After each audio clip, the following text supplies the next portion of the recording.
Komið sæl.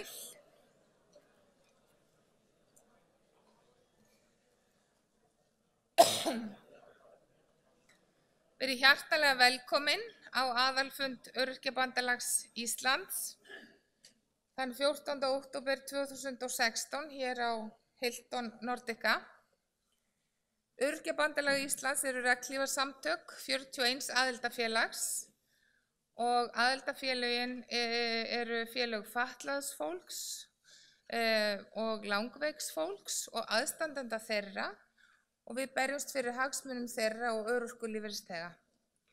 Við erum breið fylking, við erum lítil félög og stór félög, við erum litlir sjúklingahópar og stórir sjúklingahópar og það sem að við helst stöndum fyrir saman, það eru stóru málin, það eru þessi mál sem að samin okkur.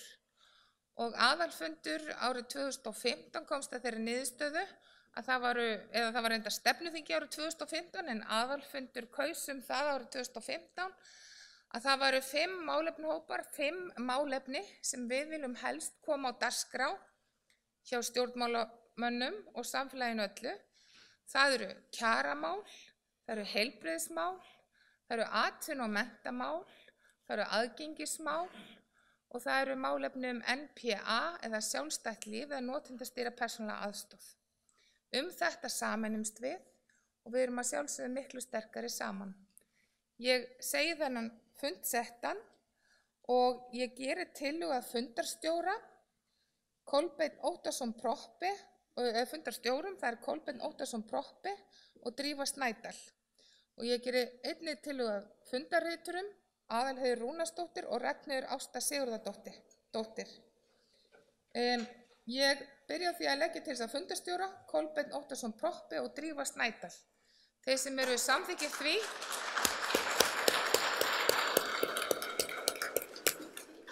einhver á móti? Það engin á móti, þannig að þau eru þá fundarstjórar. Gjörðu svo vel.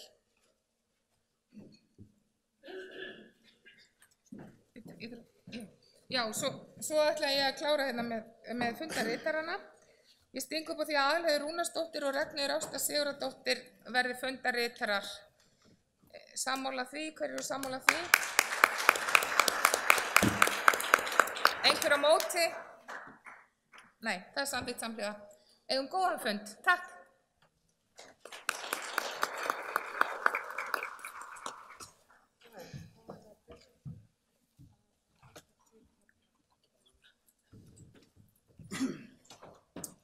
Já, komið í sæl. Þá hittust við hér enn á ný og ég þakka traustið sem að mér sýnt og ég þakka traustið sem mér sýnt. Þannig að við skulum bara einhenda okkur í dagskrána þegar við fengið henni að senda. Hún í dag til klukkan 8 og svo hefjum við aftur leik í fyrramálið. Við þurfum að byrja á því að fá fundinn til að samþykkja 2 áheyrnarfulltrúa. Það er Soffía Melste frá Kvennarhreyfingunni og Andri Valgeirsson frá Ungliðarhreyfingunni. Er það samþykkt?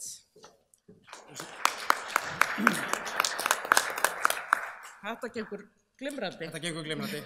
Það er einhugur. Já, og þá það er líka fulltrúar 2 aðildafélagir sendu upplýsingar fulltrúana eftir tilskilinn tíma og við þurfum því að fá samþykki fundarins. Það er fyrir málefni, það eru fulltrúar Áslaug Hreiðarsdóttir, Elín Sigurríður Ármannsdóttir og Fjóla Heiðdal. Við erum samþykkt því.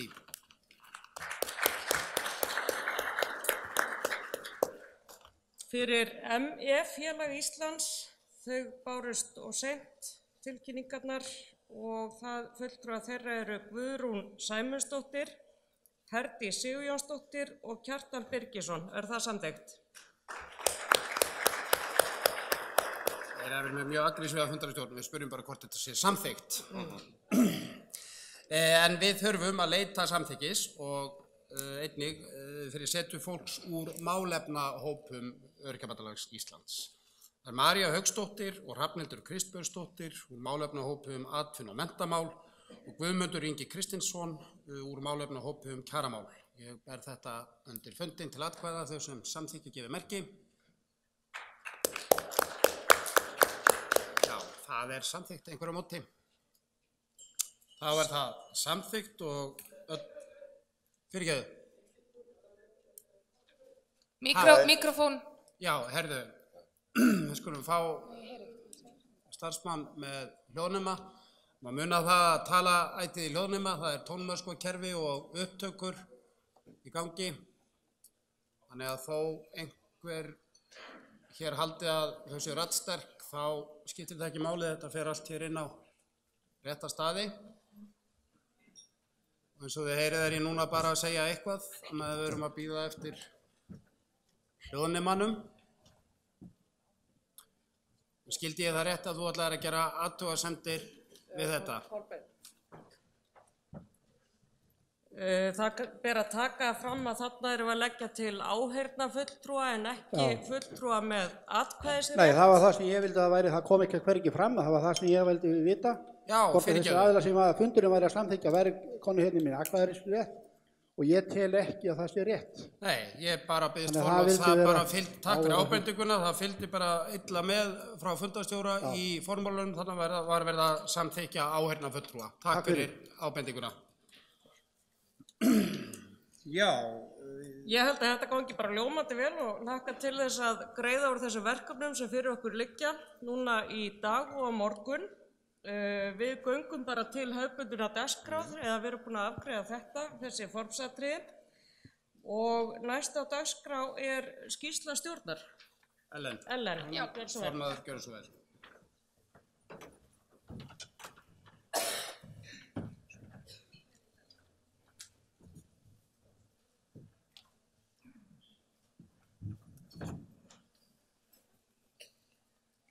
Já, komið sæl aftur. Í starfs- og fjárhagsáætlun ársins lá fyrir að gera einhvers konar, ég ætla bara að byrja aftur. Lá fyrir að ferðast landið haustið 2016 til að hitta framboð til alþingiskosninga fyrir vorið 2017. En eins og þið vitið þá hefur margt gerst í pólitíkinni síðan við skrifum okkar starfs- og fjárhagsáætlun og því varð ekkert af því. Það lá líka fyrir að fara í skipulagsbreytingar og nýtt skipurit hefur litið dagsins ljós. Málefnahóparnir eru komin í blússandi gangi í vinnu sinni en það var kosið formenn málefnahópa á aðalfundi í 2015. Eitthvað tæknilega að stríða mér þetta?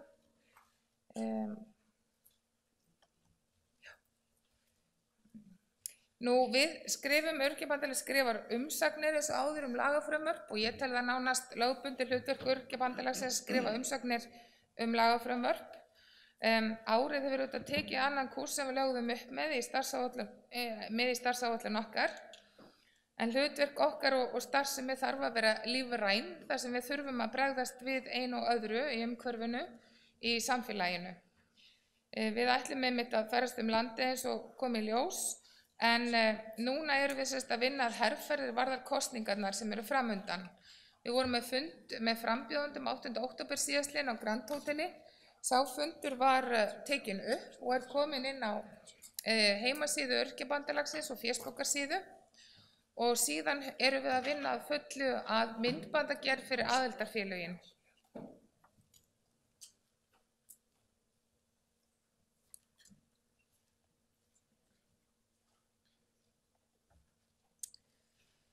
Við höfum verið 1. til 7. október höfum við verið með fulltrúa framboða á fundum í Sigtúninu. Við buðum öllum framboðum að koma og hitta okkur í Sigtúninu skrifstofu Öryrkjabandalagsins þar sem við uppfræddum framboðin helstu áherslumál málefnahópa Öryrkjabandalagsins og þar með helstu áherslumál Öryrkjabandalagsins.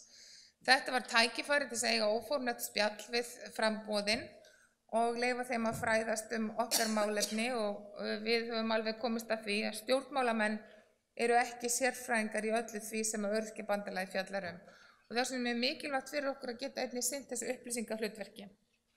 Það voru fjölmörg framboð sem mættu en þó ekki öll og einhver sem ætla enn að hitta okkur eftir aðalfundin.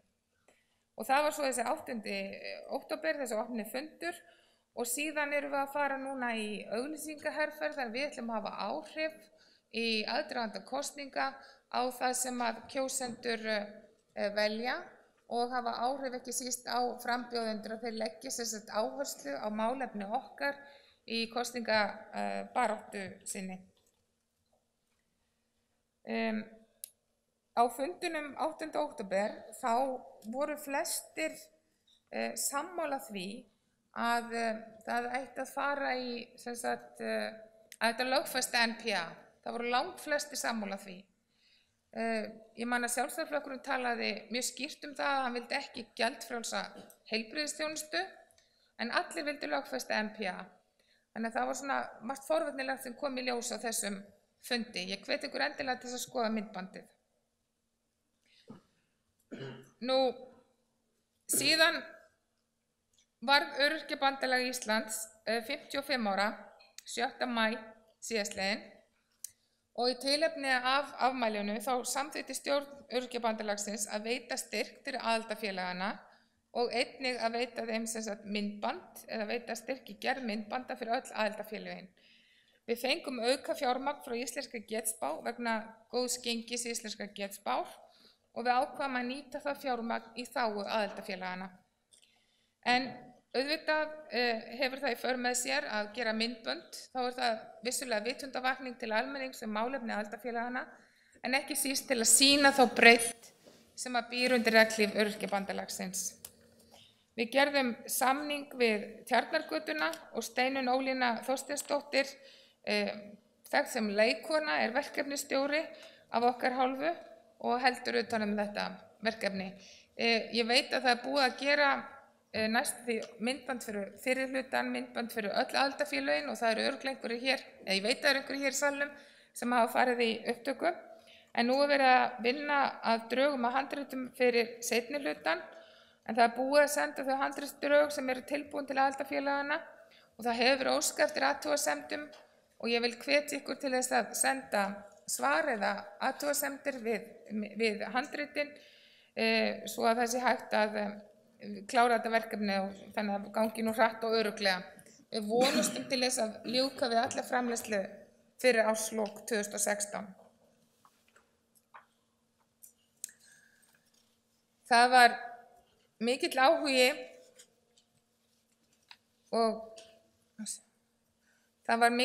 fyrir því að það er komið á innri vef fyrir Öryrkjabandalagið.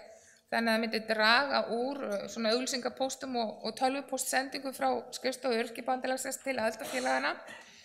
Þessi vefur var tekin í notkun fyrripart ársins en það er að ræða danskt kerfi sem kallast Podio. Kerfið það er einfalt í notkun og tilgangurum með innri vef var með þetta að fækka tölvupóstsendingum og halda utan gögn málefnahópa, stjórnar, framkvæmdaráðs og fleiri að því að skipta. Aðildarfélögin, fulltrúar í málefnahópum og ýmsum nefndum UPÍ geta haft samskipti sín á milli í þessu kerfi. Skipulagt fundi og sett inn gögn sem snerta starfið og við setjum inn upplýsingar og auglýsingar og aðildarfélögin og öll hafa fengið aðgang að kerfinu. Ef það hafi ekki ennþá loggað ykkur inn og kynnt ykkur þetta, þá hvet ég ykkur til að senda henni Kristínu starfsmanni á skrifstofu Öryrkjabandalagsins tölvupóst og fá kynningu frá honum Rúnari Birni Herrera sem er að vinna með okkur í þessu að innleiða þetta og hann kemur þá til ykkar og kennir ykkur á þetta. Það er gríðarlega mikilvægt að þetta kerfi verði virt svo það nýtist okkur öllum.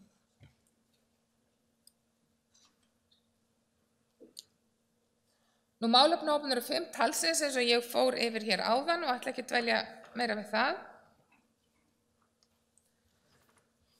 Að samningi Sameinuðu þjóðanna réttindi fatlaðs fólks. Það hefur verið mikil áhersla lögð á að fullgilda samning Sameinuðu þjóðanna réttindi fatlaðs fólks undanfarin ár og hefur það verið gert með ýmsum hætti þar sem vakin athygli á samningnum. Hann er til dæmis ávallt nefndur í umsögnum og lagafrumvörpum þar sem hægt er að vísa í samningin af hálfu ÖBÍ. Ég átti samstarf við formann og framkvæmdastjóra European Disability Forum eða EDF að senda bréf til innanríkisráðherra þar sem ráðherra var hvattur til að gangast í fullgildingu. Öryrkjabandalagið hefur lagt gríðarlega áherslu á fullgildingu samningsins. Og þá var einnig lagt af stað í undirskriftasöfnun á vormánuðum 2015 þar sem almenningur var hvattur til að skora á ríkisstjórnina að fullgilda samninginn. Af því tilefni voru útbúin 6 myndbönd valdar greinar í samningnum og þau eru að finna inn á heimasíðu Öryrkjabandalagsins þar sem þau eru bæði með texta og sjónlýsingu.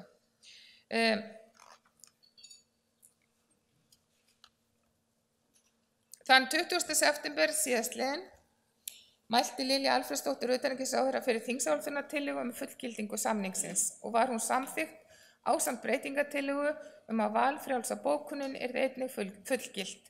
Var hvoru tveggja fullgilt á Alþingi 20. september 2016. Það sem snýr núna að okkar vinnu að það lögfesting. Lögfesting því næsta skrefið í okkar vinnu. Núna þurfum við að kortleggja hvað við þurfum að gera til þess að fá íslenska ríkið til að lögfesta samninginn og við þurfum að skrifa svokallaða skuggaskýrslu sem við sendum svo til Sameinuðu þjóðanna. Þetta gríðarlegur sigur fyrir hagsmunabaráttu fatlaðs fólks. Þetta gríðarlega stórt skref í þeirri baráttu að Ísland hafi nú loks fullgilt samninginn og yfir því ætlum við að gleðjast og þess vegna bjóðum við ykkur að skála hér fram í lok fundardags og að þiggja veitingar þegar við erum búin hér í dag því að þetta klárlega eitt stærsta skrefið í okkar hagsmunabaráttu í mörg ár og ég held við bara aðeins að klappa fyrir samningnum.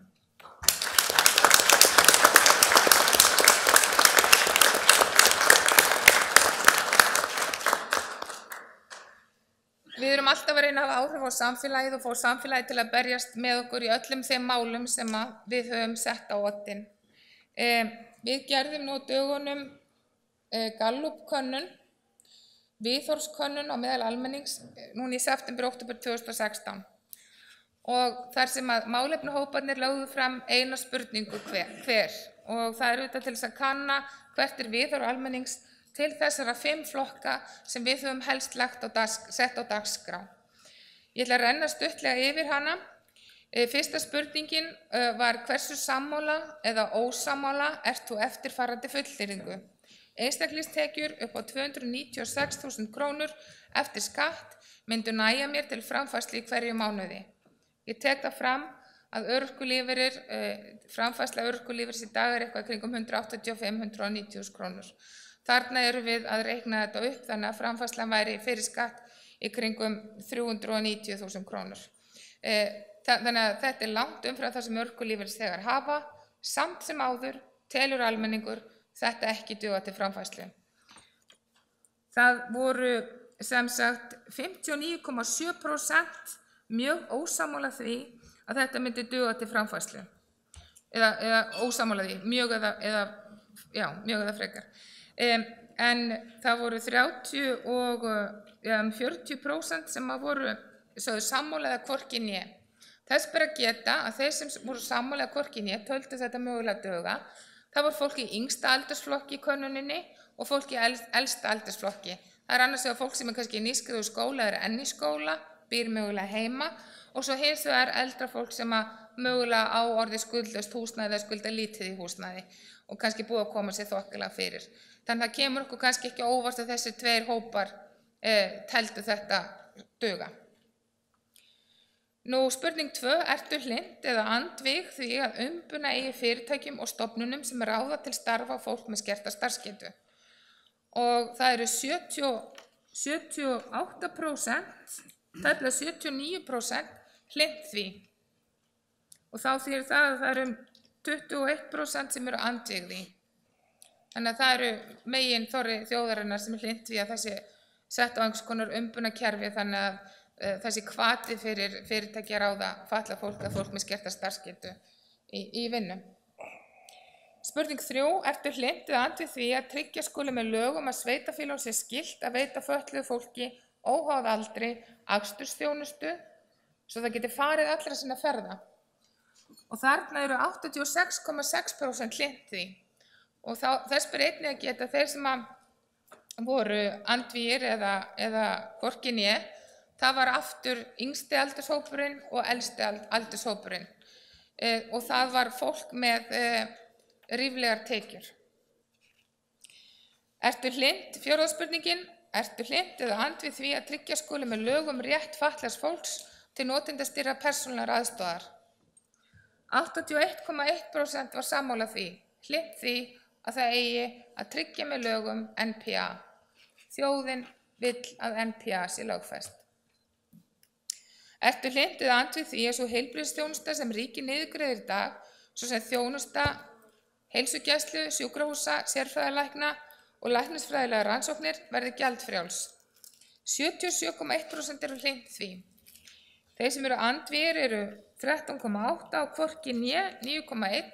Þeir sem voru andvígir og hvorki né, það var fólk sem var með yfir 1 milljón á mánuði eða sambúðartekjur yfir 1250.000 á mánuði. Þannig að það var fólk sem er bara þokkalega fjáð og telur sig kannski ekki þurfa á ókeypis heilbrigðisþjónustu að halda. En það er klárt að megin þorri þjóðarinnar vill það. Nú, þar endur við og segjum að Öryrkjabandalagið vill klárlega gjaldfrjálsa heilbrigðisþjónustu. Almannatryggingar, það hefur verið mikið í fjölmiðlum undanförnu þáttaka Öryrkjabandalagsins í endurskoðun almannatrygginga og félagsmálaráðherra hefur sagt það skýrt og skorinort að það sé nánast Öryrkjabandalaginu að kenna að hækkun örorkulífeyris hafi ekki verið meiri en raun bar vitni. Ég tel gríðarlega mikilvægt að leiðrétta þetta og ég hef verið að tala fyrir því í fjölmiðlum en ég tel líka mikilvægt að segja ykkur nákvæmlega hvernig í pottinn var búið. Og mig langaði á tímabili að skrifa grein, svo komst ég ekki í það bara því ég er búin að liggja í flensu, en hver er plötuskjóðan? Er það hagsmunabaráttusamtökin, hagsmunabaráttusamtök fólks sem að því miður hefur ansi oft orðið undir í kjarabaráttu, eða er plötuskjóðan sá sem að stýrir og hefur aðgang að ríkisfjármunum? Við tókum þátt í almannatrygginganefndinni í 3 ár. Niðurstöður nefndarinnar voru á einn veg. Það var hlustað á stjórnarliða og samtök atvinnulífsins eða vinnumarkaðinn, getum við sagt. Við sáum það og stjórn Öryrkjabandalagsins tók mjög meðvitaða ákvörðun að taka ekki þátt í lagavinnu sem var byggð á þessum niðurstöðum. Það var ekkert hlustað á hugmyndir Öryrkjabandalagsins í þessi 3 ár. Við lögðum fram skýra og skilmerkilega heimildastudda skýrslu og hugmyndir sem hafði verið samþykkt af aðalstjórn Öryrkjabandalagsins að tillögum að starfsgetumati og greiðslum á grundvelli þess. Hins vegar var skýr og klár þverpólitísk samstaða þessara nefndar og okkar að sérstök framfærsluuppbót, bótaflokkur sem heitir sérstök framfærsluuppbót sem virkar þannig að fyrstu launatekjurnar þar skerða sérstöku framfærsluuppbótina krónu móti krónu. Ég veit að skilja þetta ekki allir, þess vegna ætla ég að útskýra þetta svona aðeins. Og þá erum við til dæmis með eina konu sem ég þekki, sem eru örorkulífeyrisþegi. Hún hjálpar stundum til í veislum. Hún fær greitt kannski 23.500 krónur á mánuði. Hún er með sérstaka framfærsluuppbót. Hún fær nákvæmlega í hausinn 23.500 krónur í hausinn sem er dregið af henni á sérstöku framfærsluuppbótinni. Hún hefur engan fjárhagslegan ávinning af því að stunda vinnu. Bara kostnað við að koma sér í vinnuna. Þetta var einhuga samstaða í þessari nefnd, alveg sama hvernig þú spurðir og kemur fram í skilagrein nefndarinnar, að þennan bótaflokk þyrfti að óvirkja, til dæmis að setja inn eitthvað sem heitir tekjutrygging, það myndi hækka svolítið svona grunninn hjá flestum. En ráðherra tekur upp hjá sjálfur sér, eða ríkisstjórnin, hún var kannski ekki alveg alein í þessu, að stækka þennan bótaflokk, að setja allan peninginn í þennan bótaflokk. Þannig að sérstaklega framfærsluuppbótin hún stækkar og hún festir hann í sessi. Þannig að núna þegar að konan sem að kannski gat unnið sér 60.000 krónur á mánuði, það skerðist allt saman. En hún hafði kannski 20.000 krónur ávinning á því áður, af því að framfærsluuppbótin var minni, hún náði til færri króna. Ég er að útskýra mjög einfalt. En þau stækkuðu þennan bótaflokk. Það var ekki vilji þessara nefndar og ekki var að vilja stjórnarliða. Þannig að þetta er algjörlega galin hugmynd og það eru örfáir sem njóta þessa. Þeir sem njóta þessa, það eru þeir sem að bæði tekja í bóksið heimilsuppbót og sérstök framfærsluuppbót. Ég man ekki töluna, þetta eru örfáir örorkulífeyrisþegar. Þannig að þetta heldur örorkulífeyrisþegum sem eðli málsins samkvæmt eru með litla starfsgetu frá því að eignast og halda þessum fyrstu tekjum. Mér finnst þetta lágkúruleg aðgerð og að ráðherra skuli reyna að klína þessu á þátttöku öryrkjabandalags með einhverju móti finnst mér svívirðilegt. En ég ætla bara að segja ykkur það, við höfum staðið vörðum þessa hagsmuni í þessi 3 ár og það tók verulega á alla þá sem sátu í þessari nefnd. Þannig ráðherra er ekki að segja rétt og satt frá. Hver er plötuskjóðan? Ég bið ykkur að láta þetta ganga.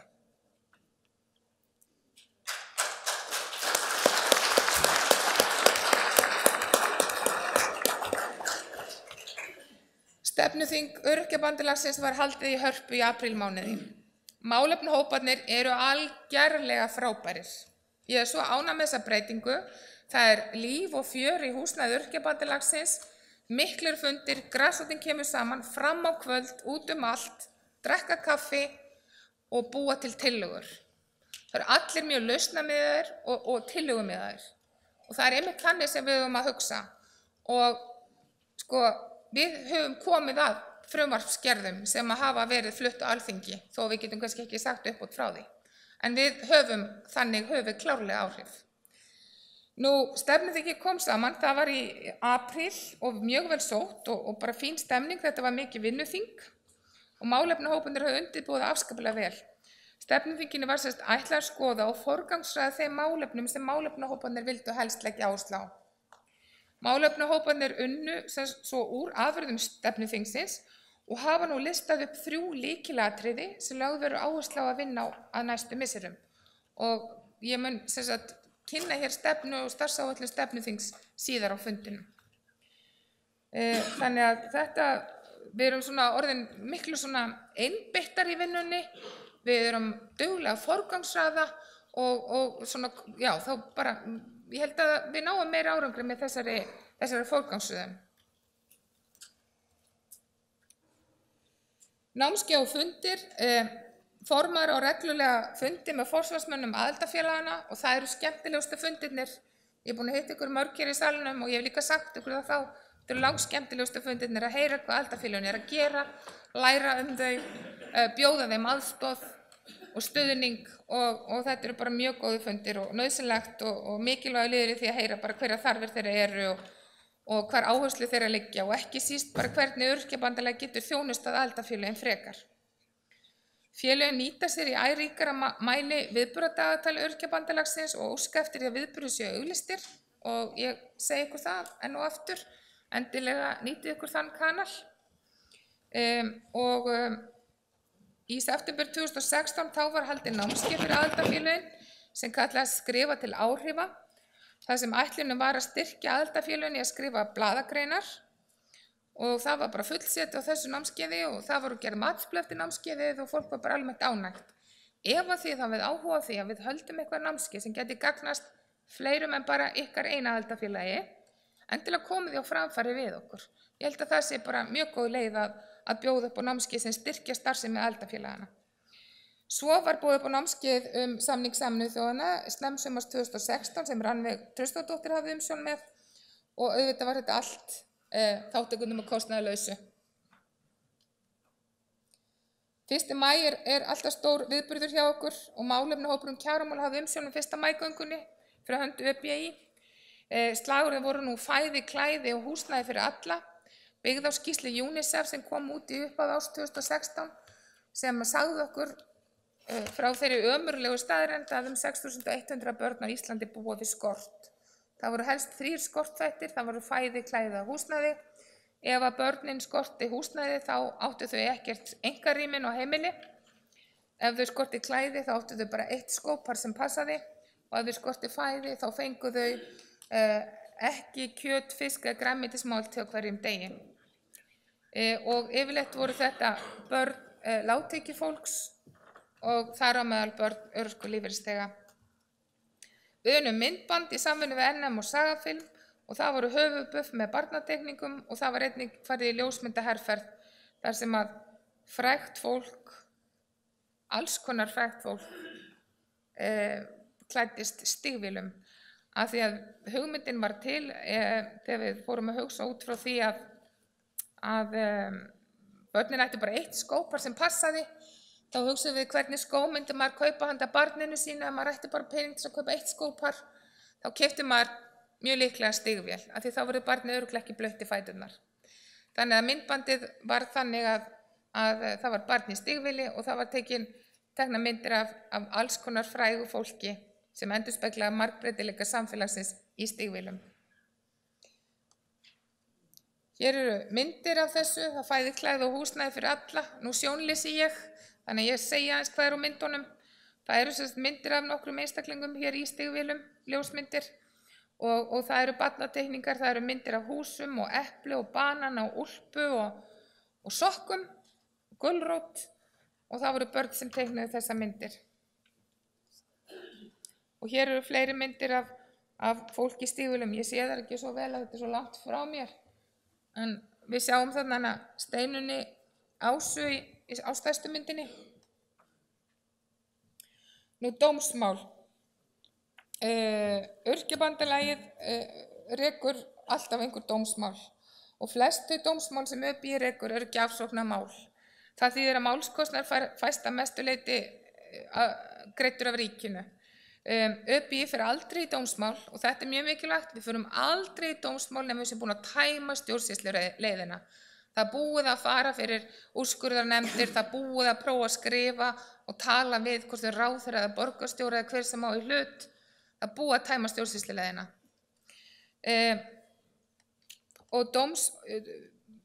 Og ÖBÍ rekur nokkuð dómsmáli hverju ári en þau eru öll prófmál í réttindabaráttu fatlaðs fólks og örorkulífeyrisþega með einhverju móti.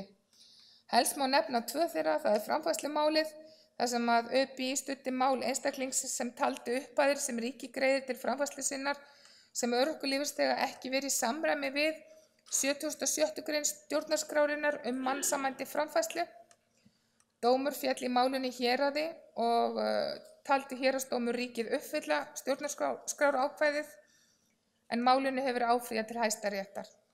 Hitt málið var að sérstakar húsaleigubætur sem ÖBÍ studdi og það var þá máli einstaklings sem stemdi Reykjavíkurborg þar sem hann taldi borgin að mismuna sér þegar borgin synjaði honum sérstakar húsaleigubætur á grundvelli þess að hann leigði hjá Brynju hússjóði. Á sama tíma studdi borgin við einstaklinga sem leigðu hjá félagsbústöðum. Þannig var bara hrein og klár mismunun á grundvelli búsetu. Málið vannst í héraðsdómi Reykjavíkur og áfrýjaði borgin til Hæstaréttar. En við unnum málið einnig fyrir Hæstarétti.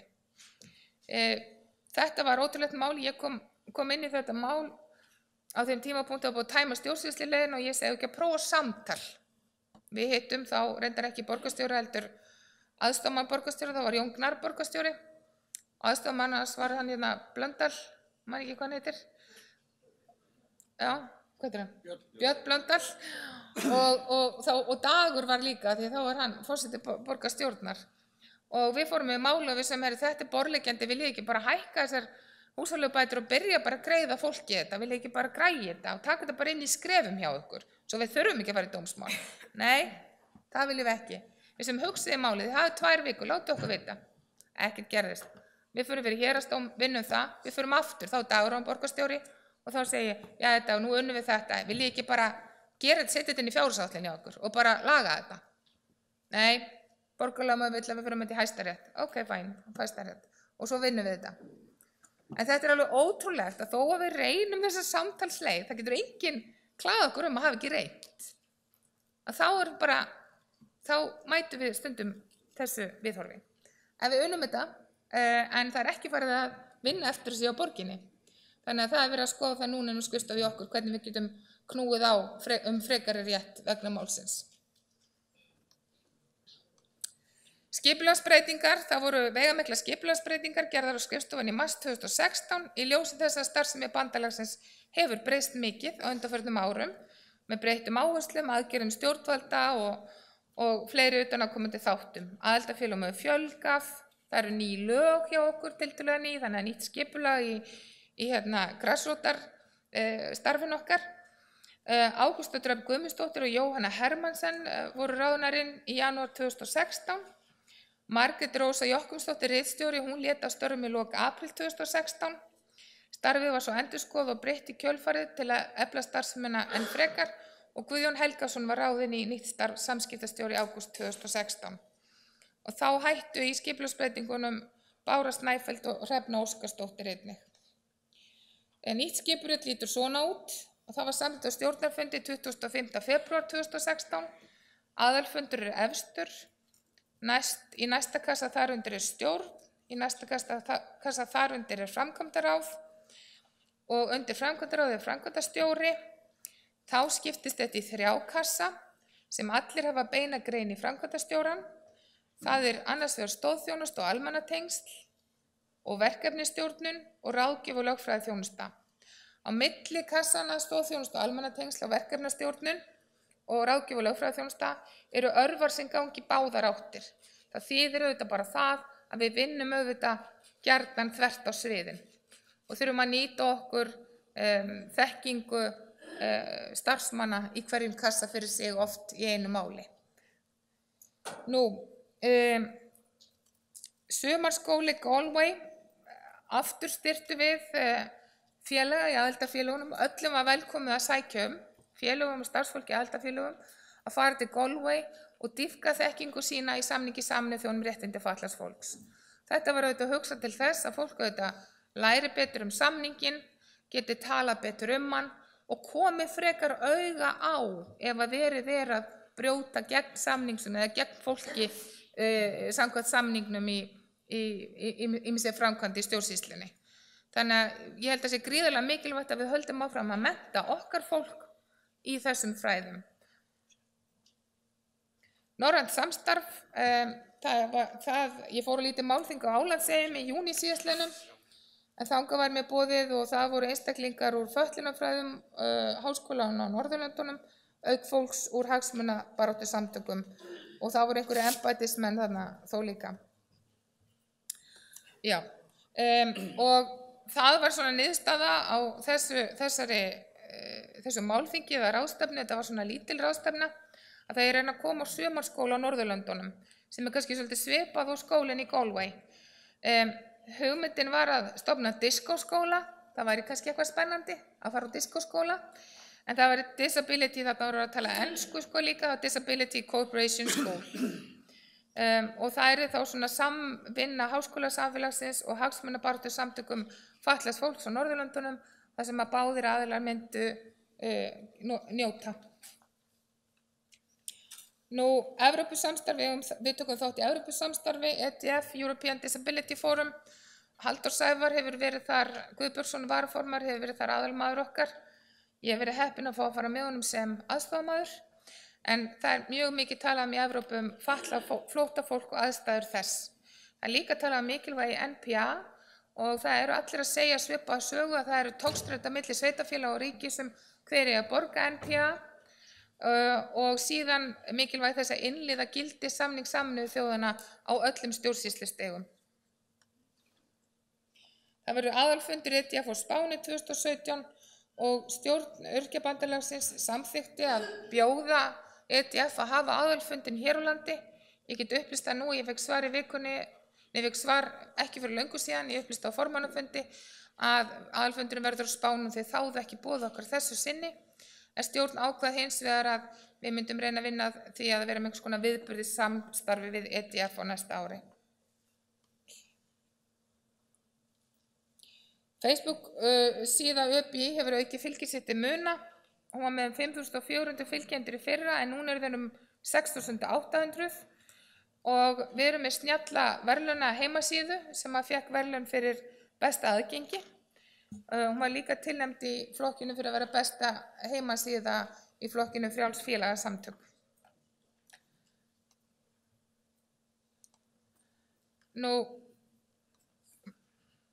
Það var fjallað ÖBÍ 160 sinnum í prent, vef og ljósvakamiðlum á fyrstu 6 mánuðum þessa árs. Þó má ætla að fréttirnar eða umfjöllun hafi verið mun meiri en þessar tölur gefa til kynna, að því það vantar umfjöllun nýrra fréttamiðla eins og Hringbrautar og Kvennablaðsins. En það voru tekin 30 sjónvarps- og útvarpsviðtöl við formann ÖBÍ vegna málefna sem varða öryrkja og fatlað fólk á tímabilinu september 2015 til ágúst 2016. Við höfum verið mjög áberandi í fjölmiðlum. Við eigum líka mjög mörg samtöl við stjórnmálamenn, bæði í stjórn og stjórnarandstöðu. Við erum mjög heppin að það fólk sem situr í stjórn Öryrkjabandalagsins sem að einnig hefur áhrif í ýmsum stjórnmálaflokkum. Þannig að þetta hefur allt sín áhrif. Hér eru nokkrar greinar. Það er hérna við erum með þarna eina illþolandi grein í ágúst 2015. Þannig erum við það nú Vigdís Hauksdóttir að fara frjálslega með staðreyndir og það er verið að fjalla um bótasvik og það er verið að fjalla um að þessi ýtt undir staðalímyndir örorkulífeyrisþega sem byrði og svindlara. Við þurfum ofta að svara fyrir eitthvað slíkt eins og ömurlegt og það kann nú að hljóma. Í september þá erum við að tala um það að mannréttindi fatlaðs fólks sé ekki í forgangi, öryrkja sé í fátæktargildru og öryrkjum er refsað fyrir að vinna hlutavinnu og nú eykst á þá refsingu með tilkomu þessara nýju breytingu á almannatryggingalögum sem var verið að samþykkja á Alþingi. Við skrifum opið breyti félags- og húsnæðismálaráðherra þar sem við lýstum yfir áhyggjum af stöðum einstaklinga sem búa við skertar greiðslur almannatrygginga vegna búsetu erlendis, en það er hópur sem ekki fær þennan 185.000 krónur, 190.000 krónur sem ég var að tala um. Það er í alvörinu hópur sem fær 80.000 krónur til framfærslu á Íslandi í dag. Það er ekki hægt að lifa á launum öryrkja í nóvember 2015 og það er óhæfa að bara laun ráðamanna hækki afturvirkt. Og það hefur ekki verið gerð nein tilraun til að hækka örorkulífeyri afturvirkt. Það er ómögulegt að lifa á 185.000 krónum. Þetta er í Fréttablaðinu 11. desember 2015 og 12. desember það er mikilvægt að taka aðstoð út fyrir sviga. Þá erum við að tala um NPA, notendastýrða persónulega aðstoð. Vafi aðstoðina veldur kvíða hjá fötluðu fólki af því að það var í raun og veru ekkert vita hvort það yrði haldið áfram með NPA. Þannig þetta er nú það sem við höfum verið að fjalla um. Ég hugsa ég bara flýti mér bara yfir þetta og ætla að sýna ykkur hérna myndbandið. Nú er tæknimaðurinn þarna uppi. Tæknimaður. When the night is still black and your heart is blue, when your eyes are still red, I will stand with you. When the night is still black and your heart is blue, when your eyes are still red, I will stand with you. And when breathing is rough, I will wait for you until the feelings dry off. I will walk with you, I'll walk with you, ooh, ooh, ooh, ooh, ooh, ooh. I'll walk with you, ooh, ooh, ooh, ooh, ooh. I'll walk with you.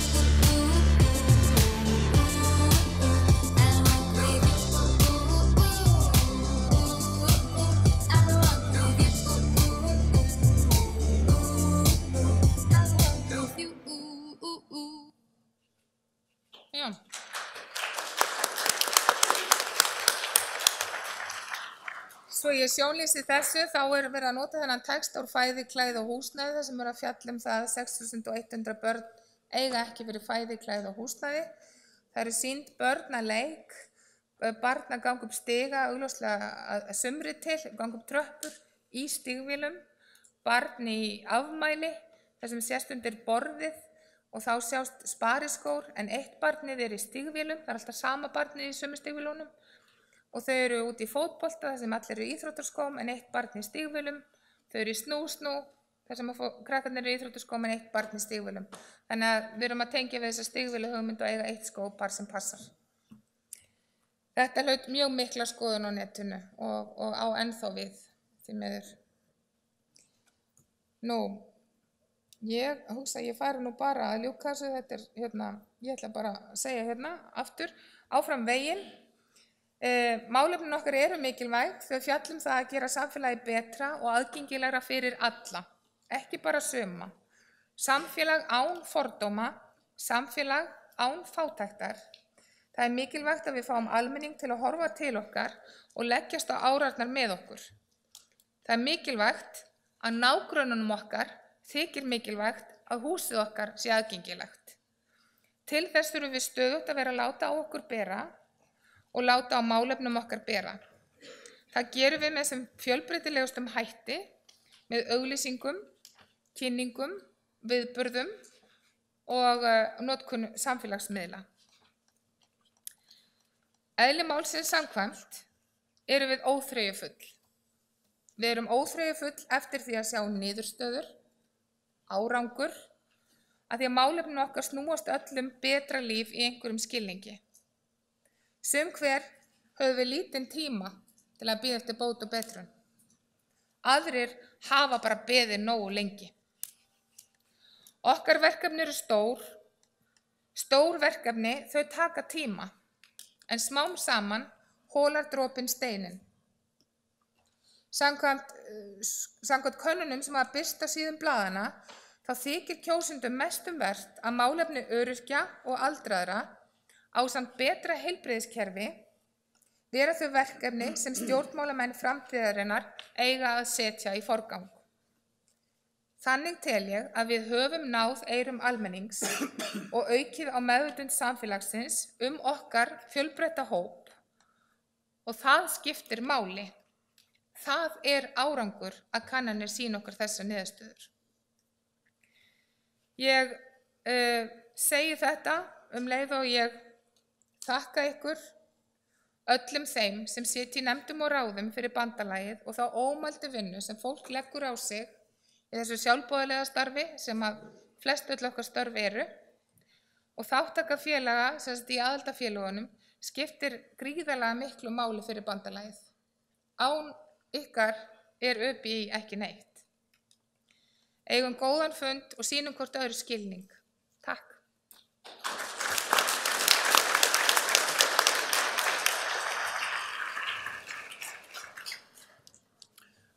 Við þakkum Ellen fyrir. Þá opið fyrir umræður skýrslu stjórnar. Þegar komin dálítið fram yfir tímann, en orðið laust. Ef einhver vill tjá sig skýrslu stjórnar, svo ekki. Svo við ætlum að takmarka ræðutíma við 3 mínútur. Viltu fá? Góðan daginn. Það byrðum að kynna þig. Halló. Ég heiti Magnús Þorgrímsson og kem frá Hjartaheill. Ég vil þakka Ellen fyrir bara mjög góða kynningu og þetta mjög áhugavert og gott starf sem hefur unnið og ég vil bara hvetja alla til að halda þessu áfram. Og núna væntanlega kosningar eftir halva mánuð og það var mjög mikilvægt að brýna það sem hefur verið að gera undanfarnu, brýna baráttuna gegn fátækt, brýna það var að samþykkja lög almannatryggingar þar sem að skerðingar eru hrikalegar. Það þarf bara að komast á framfæri, bara ekki þegja yfir hlutunum, heldur að koma okkar málstað og málefnum á framfæri og sérstaklega núna næsta halva mánuðin. Takk fyrir. Takk fyrir það. Fleiri sem vilja tjá sig, gjörðu svo vel. Hérna fyrir miðju.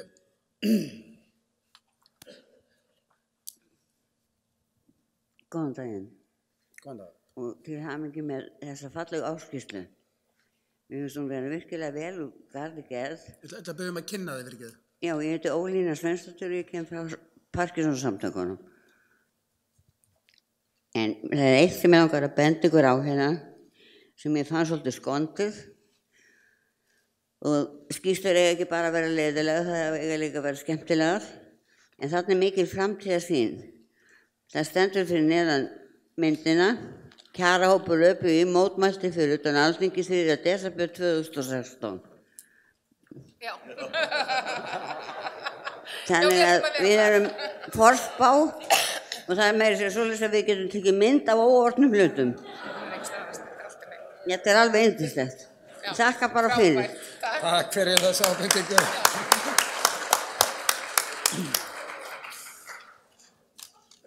Gjörðu svo vel.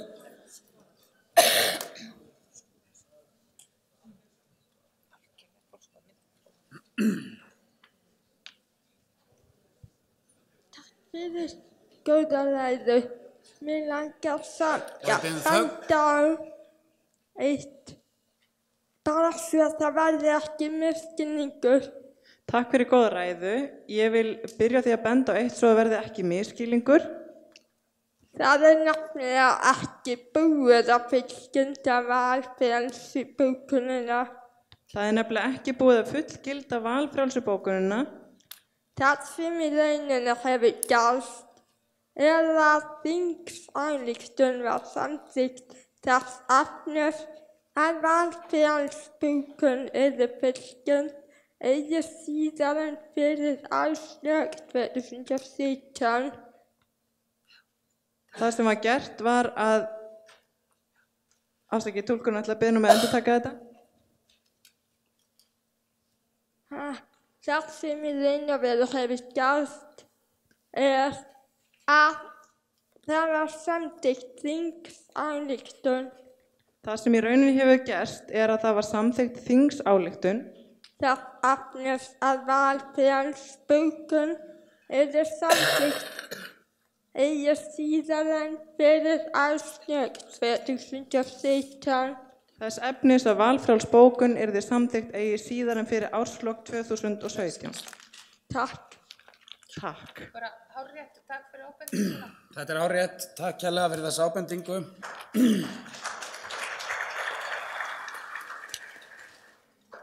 Fleiri sem vilja tjá sig skýrslu stjórnar. Gjörðu svo vel. Það er kannski rétt að fundarstjóri rétta augun hérna í hennan forláta fundahamar sem hann var ekki búinn að taka eftir. Kannski var að ræða maður við að fundarstjóri búinn að sjá hann. Já, þú ert frægur fyrir það að lemja mig í hausinn eða öxlina þegar ég tala, þannig að ég pípar eftir hamrinum.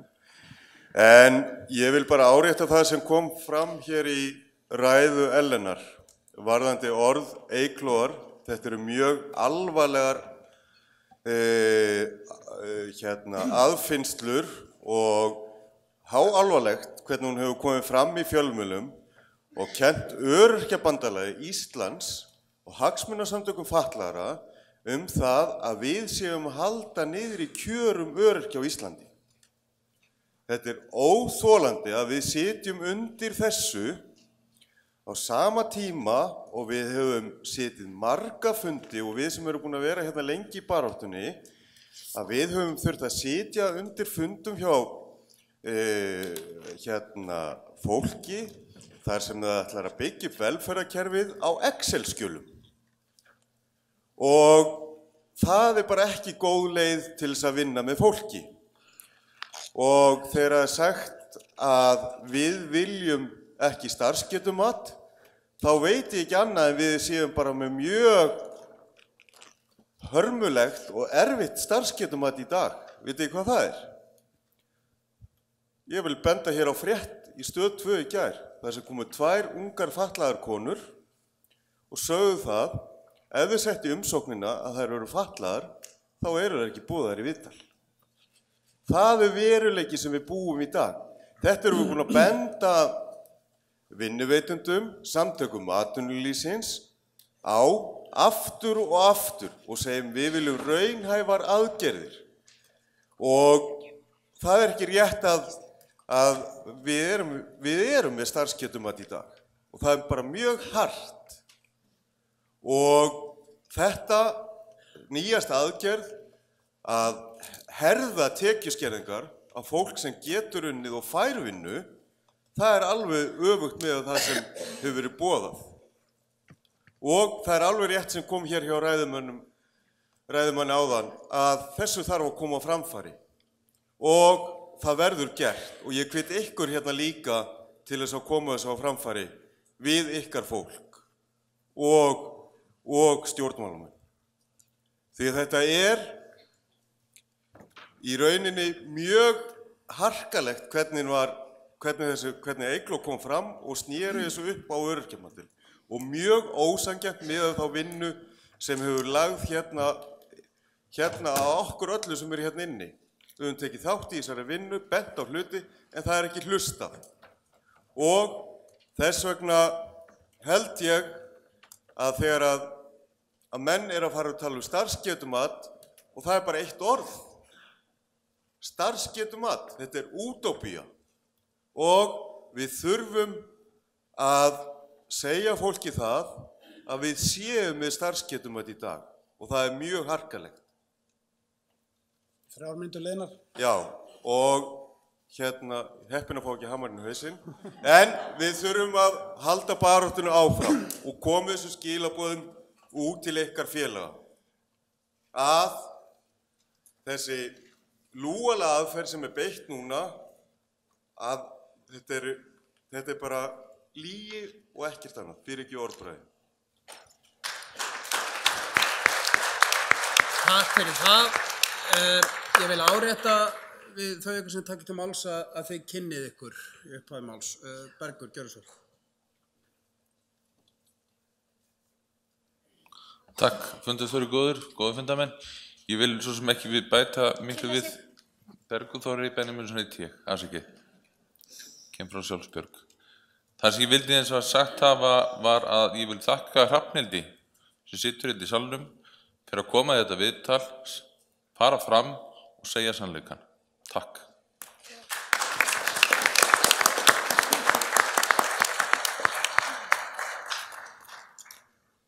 Fleiri hafa ekki hvatt sér hljóðs. Þá ber ég skýrslu stjórnar upp til samþykktar sem hann að samþykkja gefið merki.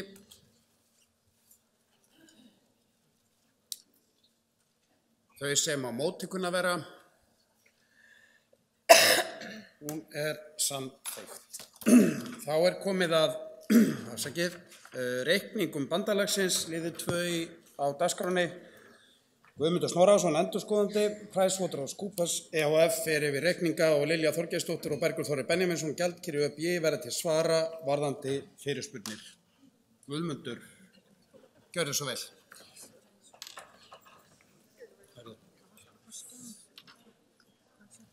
Nú sýnist mér að treysta á tæknikunnandi fundarstjóra, það mistök.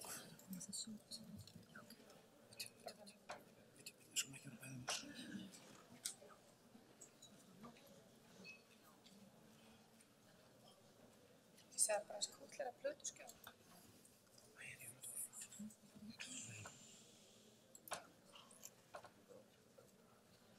Jú, mjög gott. Það frábært grein.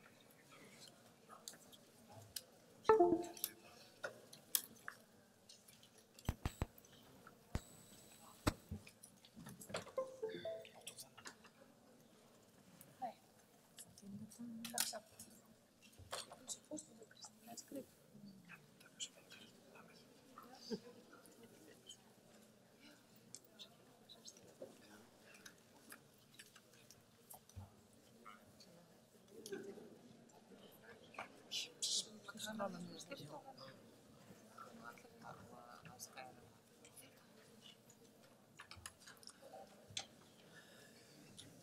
Já, formaður, fundarstjórar, góðir fundamenn. Ég heiti Guðmundur Snorrason og endurskoðandi reikninga Öryrkjabandalagsins og ætla að renna yfir ársreikning bandalagsins fyrir síðastliðið ár. Í ársskýrslu Öryrkjabandalagsins útdráttur úr meginniðurstöður úr ársreikningi bandalagsins og mér sýnist eintök af ársreikningum liggja á borði hjá fundamönnum.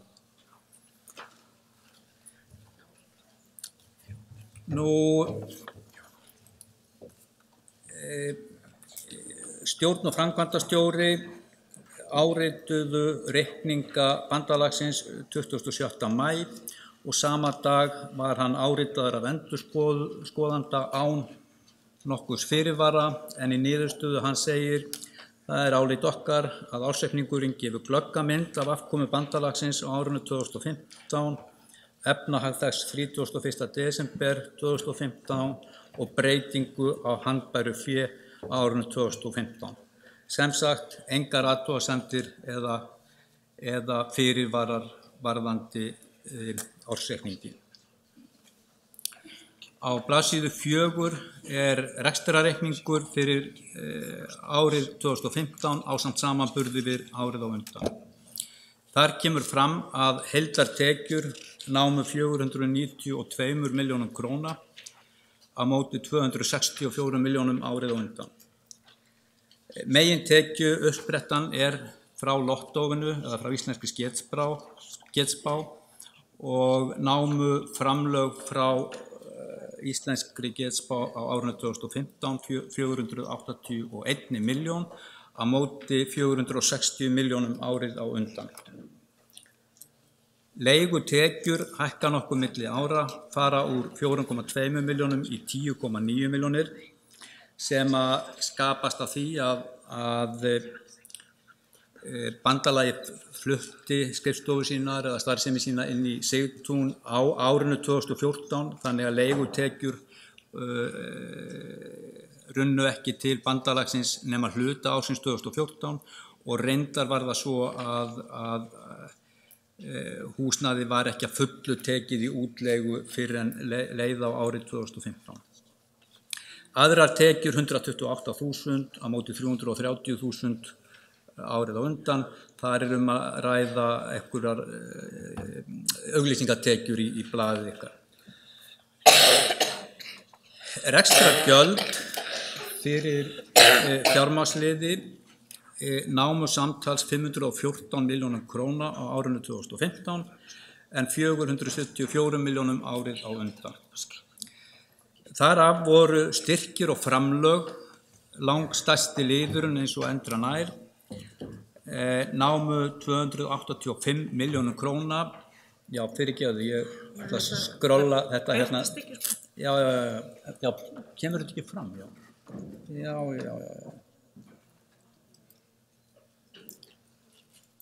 Þá er það spurningum tæknilega aðstoð. Það er kannski hérna FN7 kannski. FN7 prófaði það.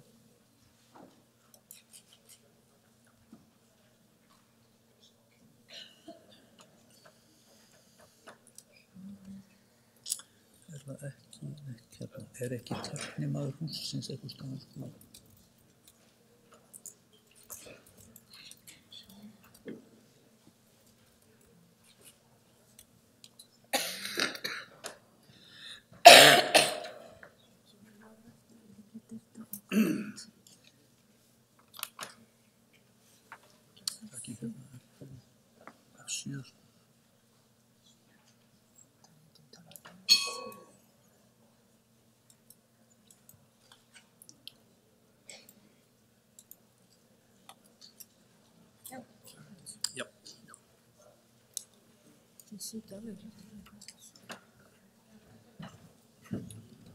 Fundarstjóri biður skvaldur í salinn þegar við þurfum að bíða aðeins eftir því að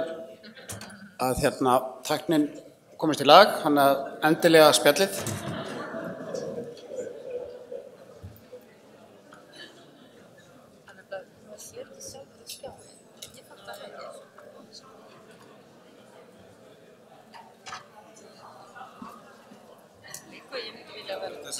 Við erum með þetta ekki í PowerPoint. Við erum að sína annan skjá fyrir PowerPoint. Þannig að það er nóg í raun og veru bara að setja þetta í duplicate. Þá byrst þetta núna. Þá er þetta komið. Jæja, þá er það komið. Þá byrjum við þögn.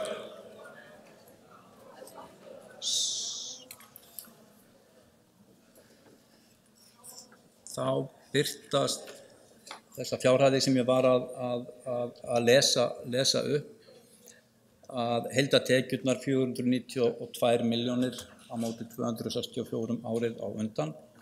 Rekstrargjöldin samtals 514 eða 515 milljónir á móti 474 milljónum árið á undan.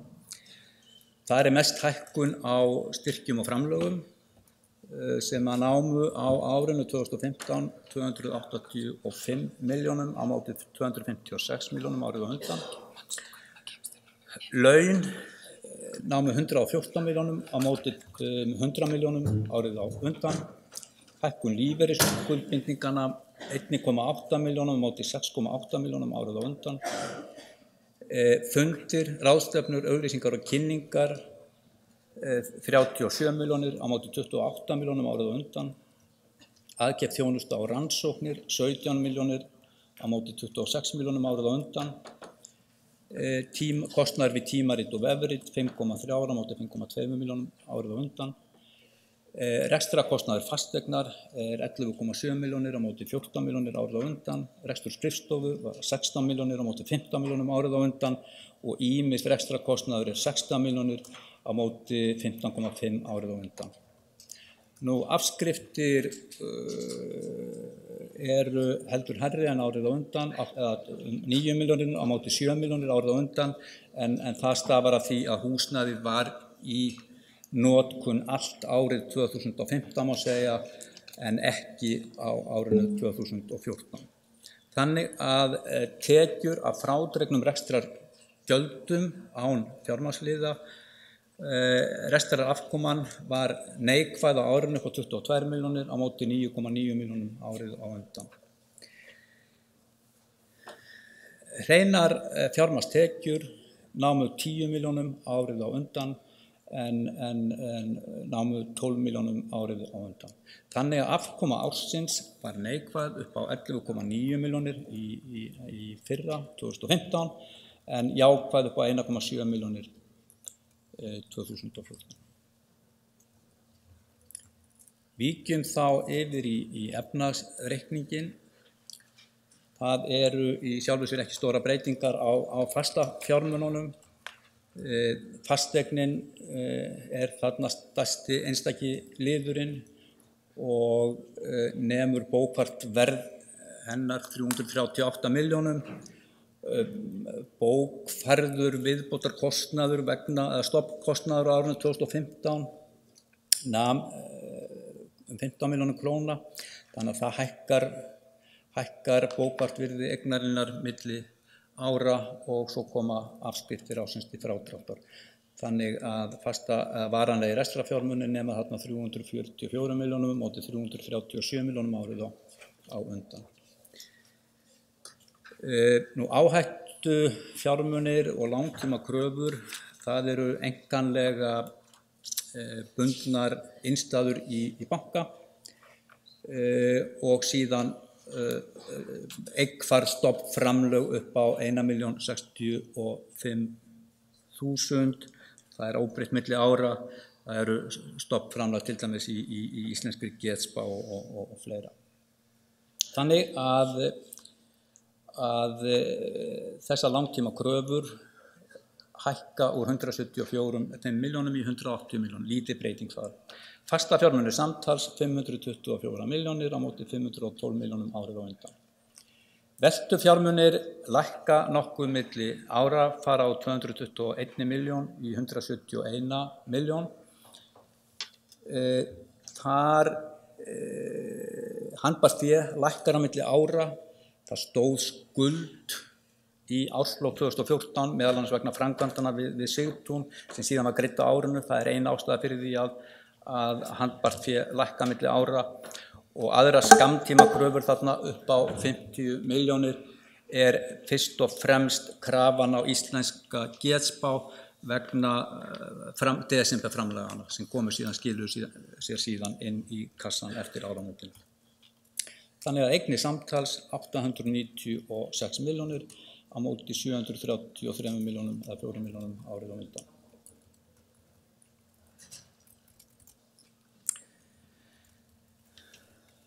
Óráðstafað eigið fé lækka milli ára sem að nemur afkomu ársins. Þeir eru 570 milljónum í 558 milljónir. Lífeyrisskuldbindingarnar lækka milli ára úr 40 milljónum í 38 milljónir. Skammtíma skuldirnar lækka milli ára úr 124 milljónum í 99 milljónir og stærstu skuldaliðirnir í ársloki núna eru í raun og veru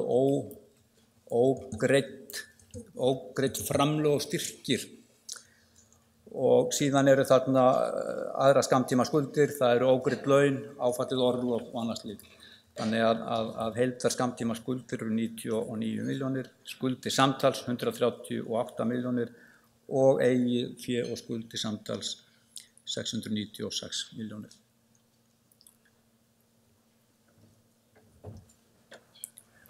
Sjóðstreymið,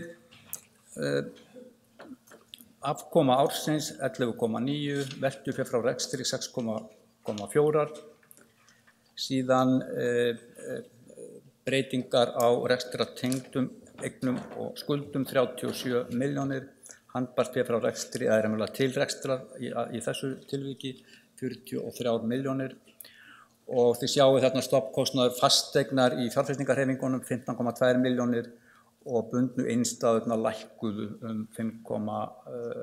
hækkuðu fyrirgefið 5,8 milljónir. Það gerir breytingu upp á 16,4 milljónir, þannig að handbært fé lækkar 60 milljónir, fer úr 177 milljónum í 117 milljónir. Nú, ég veit ekki hvort að ég að fara nánar yfir einstakar skýringar í reikningnum. Ég held ekki, þetta eru megin niðurstöðurnar.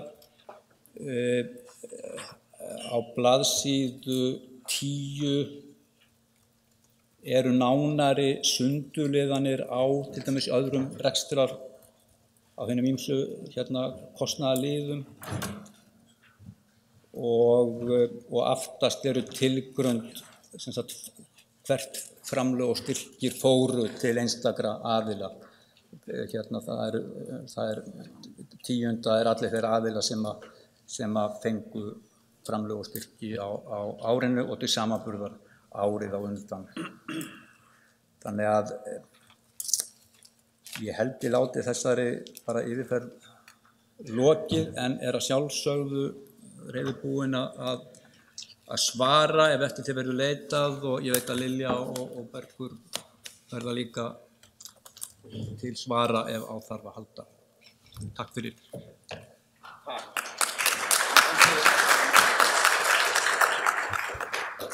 Takk fyrir þetta. Guðmundur, hann Bergur, gjaldkeri Öryrkjabandalagsins, ætlar að fá að segja nokkur orð áður en við opnum fyrir mælendaskrá. Gjörðu svo vel.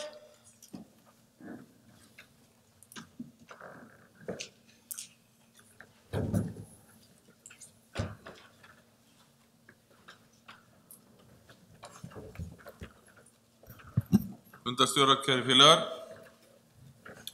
Takk Guðmundi fyrir kynninguna á ársreikningum og skýringar og eins og kom fram í máli hans að þá er reikningurinn á borðið ykkar.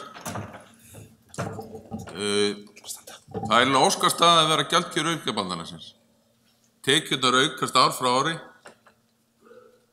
og eru umtalsvert hærri heldur en að gert ráð fyrir í öllum áætlunum. Þetta gerur okkur náttúrulega kleift að greiða auka styrki til aðildarfélaga eins og kemur fram í reikningu félagsins. Og við greiddum út 44 milljónir auka greiðslur á síðasta ári.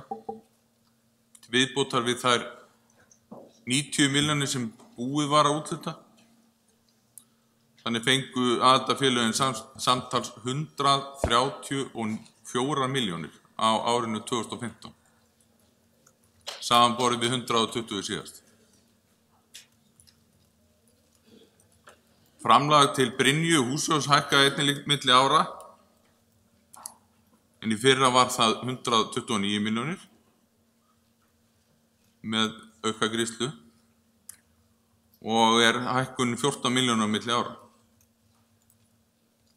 Það verður þó að segjast að aðildarfélögin eru búin að taka til sín ögn hærri hlut heldur en Brynja og það svona mín persónlega skoðun að það eigi að vera öfugt.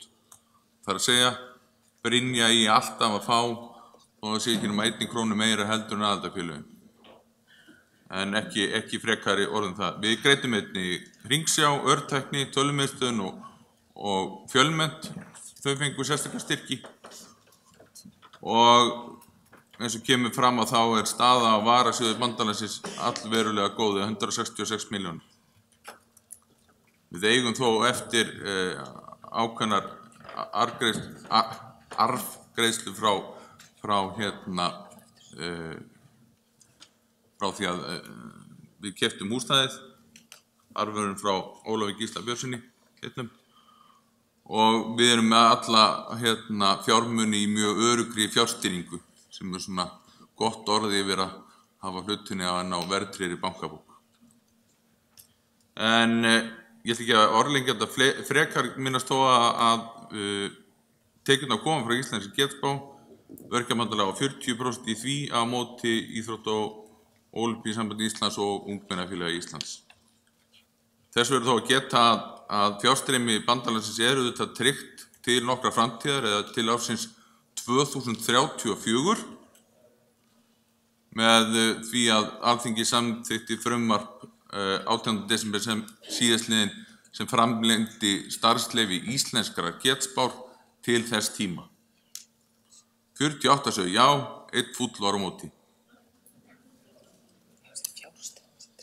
Þessi niðurstaða er auðvitað okkur afar mikilvæg og gerir lífið allt mikið auðveldara. En við þurfum auðvitað að vera ákveðnum varðbergi því að svona markaður getur verið kvikur og það eru fleiri sem sækja inn á hann. Svona til framtíðar litir. Ég held ég hafi ekki frekar orðum þetta en að sjálfsögðu tilbúin að svara hverjum þeim spurningum sem til mín eru beint. Takk.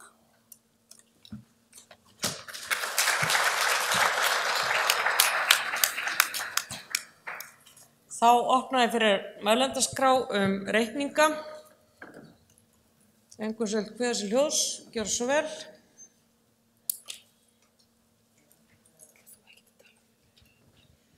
Góðan daginn aftur, Ólína Sveinsdóttir heiti ég og ég kem frá Parkinsonsamtökunum.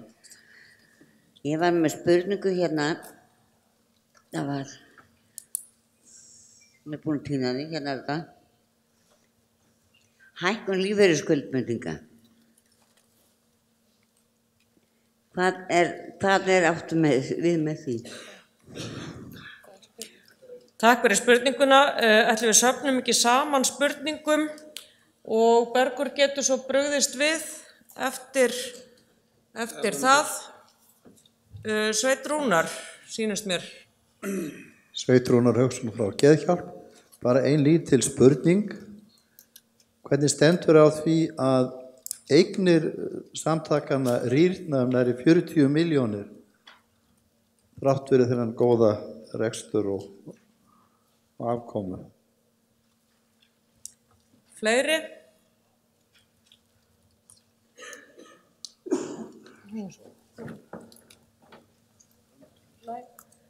Bergur, vilt þú svara þessum tveir spurningum eða Guðmundur?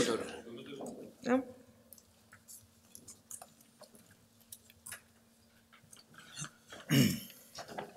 Í fyrsta lagi spurt að því af hverju lífeyrisskuldbindingar hækka milli ára, það lækka milli ára. Og það að stafa nú kannski af því að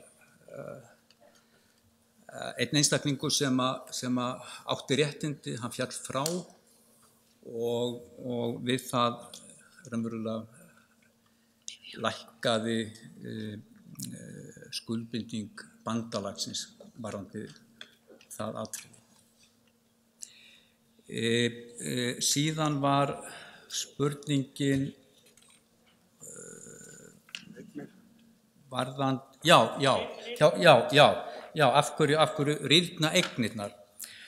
Það sem gerist í raun og veru eins og ég gat hér áðan að ef maður líta á skuldahliðina þá lækkar hún líka. Hluti af handbæru fé eða peningalegum eignum notaður til að minnka skuldahliðina, þannig að hún lækkar líka.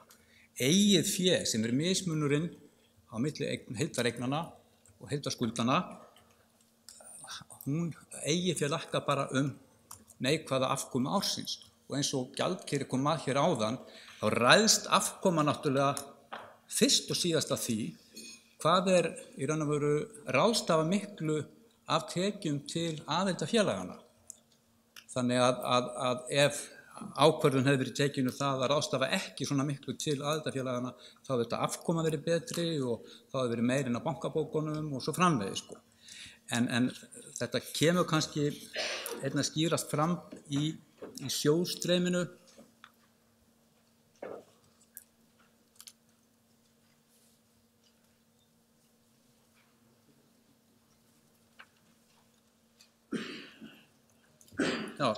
sjóðstreyminu að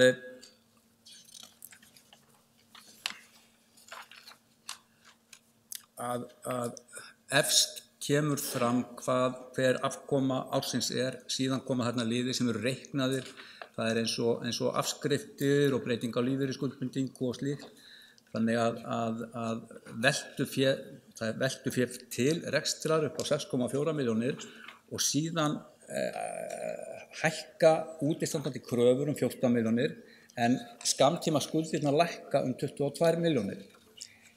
Síðan lagt í stofnkostnað fasteigna upp á 15 milljónir og bundnar innstæður þær hækka 15 milljónir og þetta svona samantekið, þar að segja hvað reksturinn að taka til sín og þar með framlög til aðildarfélagana,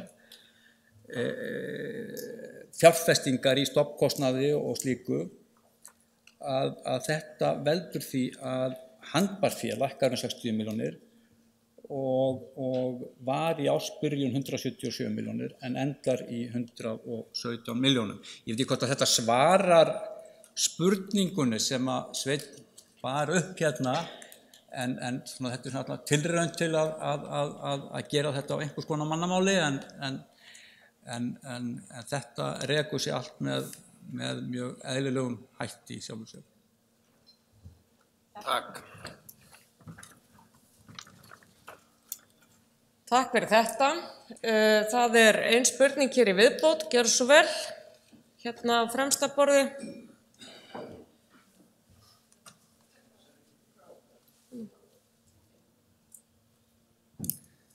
Góðan dag, félagar. Það alltaf maður eitthvað að gjamma. Hérna maður sér það sko að hérna Á geta kynna sig líka. Fyrirgefðu, Frímann heiti ég, Sigurður Nýjarsson, frá SCBS. Við sjáum það að hérna í tap eitthvað rétt 20 milljónir og inn í því náttúrulega afskriftir sem 8 og fleira. Hérna útborgað aukaframlag til aðildarfélagana 40 sem að ég ekki hafa mótið, það kemur sér vel fyrir öll félögin og stundum þetta eini tekjufóstur smærri félaga. Þetta eitthvað komið yfir þau mörk sem að ÖBI hérna stefnir að, eitthvað á að breyta þessu eitthvað þannig að útkoma verður jákvæðari eða ég veit að það til peningur í varasjóðu ÖBI en kannski ekki ástæðilega ganga á. Þetta mörkuð stefna eða þetta bara óvart sem að þessi útborgun til dæmis til félagana skapar svona meðal annars þetta tap verður þess eitthvað breytt. Takk. Takk fyrir það. Við höfum möguleika á einni spurningu í viðbót. Ef svo ekki þá ætlum ég bara að biðja Berger það ekki að bregðast við þessu. Jú, takk, fundustöru góður. Stutt á svari við spurningunni nei. Þetta sko, við ætlum ekki að gera þetta til allra framtíðar að reka bandalagið með tapi. Peningalega staða hins vegar árið 2014 var þannig að við gátum leyft okkur það og við leyfðum okkur það. Þetta árið, hvað verður síðan niðurstaðan í lok árs verður þetta aðeins að fá að koma í ljós þegar endanlegar rekstrartekjur liggja fyrir.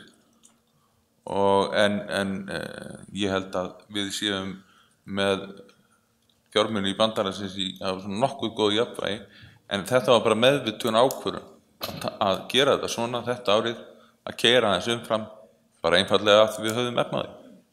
Takk. Takk fyrir það. Þá ber ég reikningana upp til samþykktar. Vinsælast gefur merki sem samþykkið á. Takk fyrir það. Einhver sem á móti kann að vera. Og þeir eru samþykktir.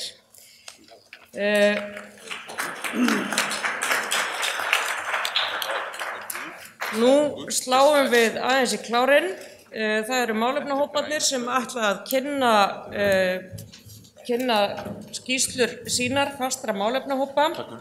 Við höfum þann háttinn á að hver kemur upp á fætur öðrum og svo tökum við umræðuna og fyrirspurnir á lokum, þannig að ég ætla að biðja ykkur að punkta hjá ykkur ef þið eru með ykkur spurningar eða vangaveltur. Fyrst það málefnahópur aðgengi og það Grétar Pétur Geirsson formaður sem kynnir.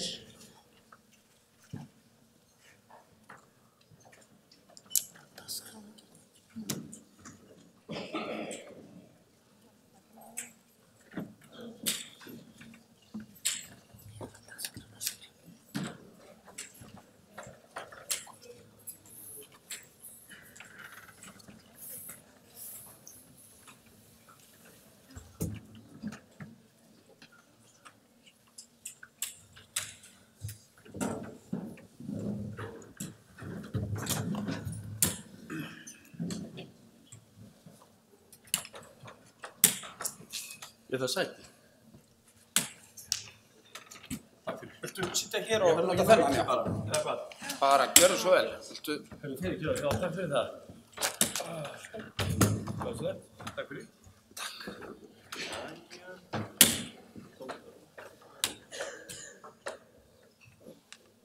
Takk. Sjá.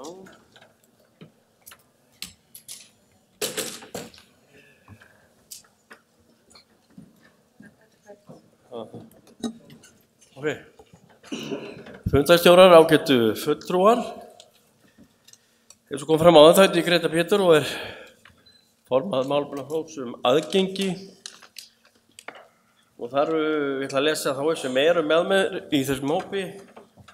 Það fyrst að nefna Ingveldi Jónsdóttur sem varaformaður, kemur frá MS-félaginu, Andri Valgeirsson, Sjálfbjörg, Birna Einars frá Giftarfélaginu, Ingólfur Már Magnússon, Birnahjálp, Jón Heiðar Jónsson, Sjálfbjörg, Lilja Sveins, Blindrafélaginu og svo erum við með starfsmann sem nú hérna með sitt tröst og hals hérna bak við mig, Stefán Vilbergsson. Ég vil geta þessu einnig að það eru 3 aðilar í þessu málefnahópi sem sitja í ferlinefnd Reykjavíkurborgar. Það er ég, Grétar Pétur, Lilja Sveinsdóttir og Ingólfur Már Magnússon. Nú, svo situr Ingveldur Jónsdóttir í nýstofnuðum undirbúningshóp ferðarþjónustu fatlaðs fólks í Kópavogi. Ekki betri af þar á bæ. En gott og vel. Við ætlum aðeins að renna yfir það sem hefur verið gert og áunnist í okkar vinnu frá því á síðast ári. Ég tek undir með okkar formanni, þetta var alveg snilldarlegt að koma þessum málefnahópum á laggirnar, algjört lykilatriði. Þar fengum við þá stefnu til að vinna eftir og þetta er miklu skilvirkara að gera þetta svona og árangurinn lætur ekki standa á sig. Það er fyrst að nefna umsögnum draugabreytingum á byggingarreglugerð. Það eru margir hér inni sem að þekkja kannski það að það var verið að reyna að krunga í þetta. Ég kalla þetta nú svona hálfgerðan sparðatinning. Það átt að minnka merktu stæðin 20 cm. Það átt að lækka snúningsflötin inn á klósetti 20 cm. Þetta var allt í þessum gír. En svona bara til að stytta þá umræðu, við sendum umsagnir inn og hávær mótmæli, bæði Sjálfsbjörg og Öryrkjabandalagið og fleiri aðilar. En þetta endaði þannig að það var leitað til fengið lögfræðiálit og það er stutt frá því að segja að þeir voru reknir heim með þetta allt saman. Þannig að það var ekki hreyftið byggingarreglugerðinni og þetta stendur. Það sem að það eðlilega stendur það sem er í reglugerðinni.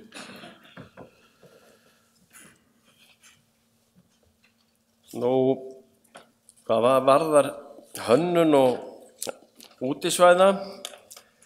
Ég vil taka það fram, þetta eru svona áherslur sem að komu upp úr málefnahópunum sem voru hér starfandi og hafa verið starfandi. Þetta eru svona helstu áherslur sem að komu frá málefnahópunum sem voru í efstu sætunum. Hvað varðar mikilvægi, það þótti fólki hér. Næst er það hönnun útisvæða, götur og torg.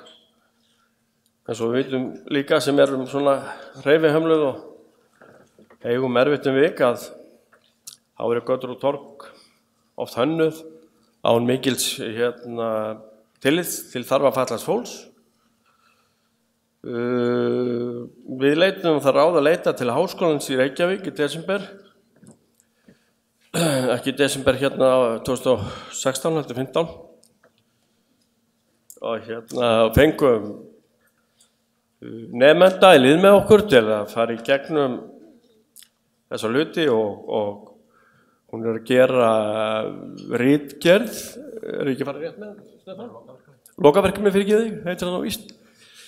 Þetta og þetta var mikill fengur að fá þessa stúlku. Hún er mjög áhugasöm og við berum miklar vonir það að þetta skili góðri vinnu.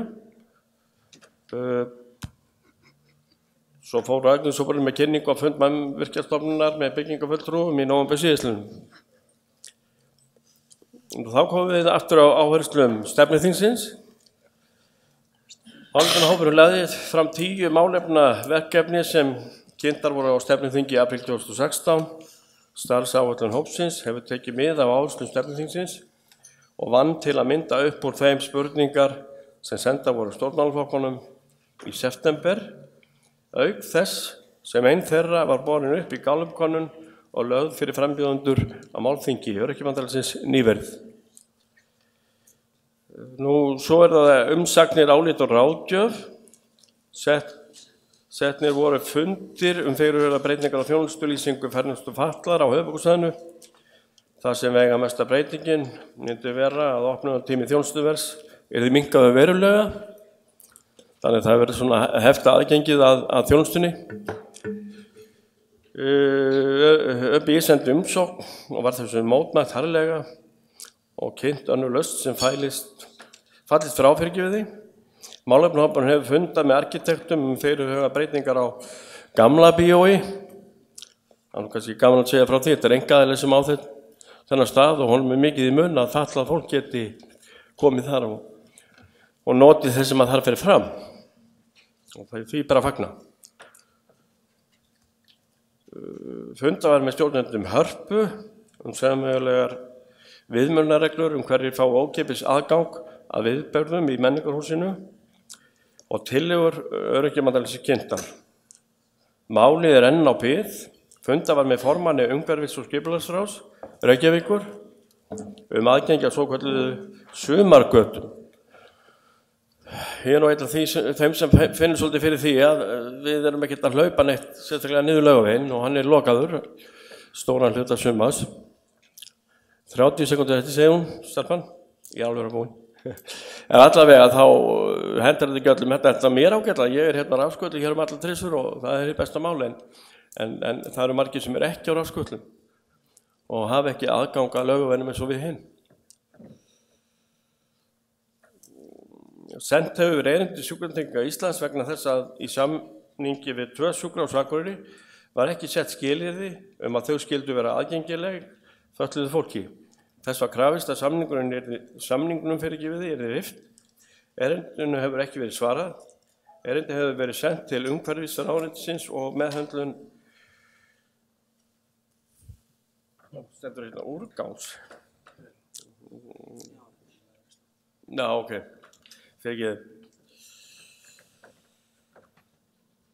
Erindi hefur verið sendið á fyrirgeði og síðan bara akkurat í restina þá þetta þannig að framkvæmdastjórn ESB voru sendar upplýsingar íslenskar lagabreytingar sem tengjast evrópskum aðgengisgerðinni, European Accessibility Act og í lokin aðrar umsóknir hafa verið sendar út á tímabilinu og í miðborgarstefnu Reykjavík norræn þingmannatillögu heyrnarskerðingu og frumvarpum til laga húsnæðismál.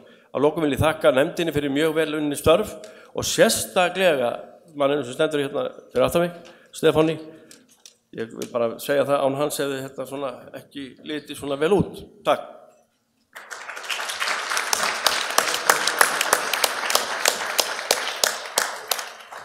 Takk fyrir það. Þá er komið að málefnahópi atvinnu og menntamál og það er Elín H. Hinriksdóttir, starfandi formaður sem kynnir.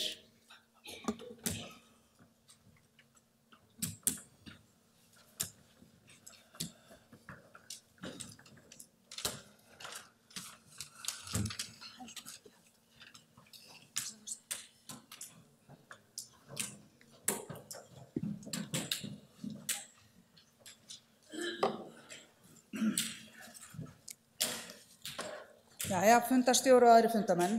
Ég er sem sagt formaður málefnahóps atvinnu og menntamál og við fjölluðum atvinnu og menntamál skjólstæðinga ÖBÍ. Á tímabilinu 2015, desember 2015 til september 2016 höfum við haldið 15 fundi. Í hópnum eru Hjördís Anna Haraldsdóttir sem fráfarandi formaður, ég, Elín Hinriksdóttir frá ADHD-samtökunum sem starfandi formaður, María Hauksdóttir Blindrafélaginu varaformaður, Guðrún Sæmundsdóttir ME-félaginu, Hrafnhildur Kristbjörnsdóttir frá Sjálfbjörg, Snævar Ívarsson félagi lesblindra, Silvían Legúlt frá Geðhjálp og starfsmaður hópsins Þorbera Fjölnisdóttir. Nú málefnahópurinn tekur yfir breitt svið sem spannar allt frá leik, grunn, framhalds og háskóla til atvinnumála. Við upphaf vinnu málefnahópsins ákváðum við að leggja áherslu á menntamál og skólakerfið. Meðlimir hópsins skiptu með sér verkum í að kynna sér lög, reglugerðir og annað efni sem tengist mismunandi skólastigum og símenntun og endurmenntun.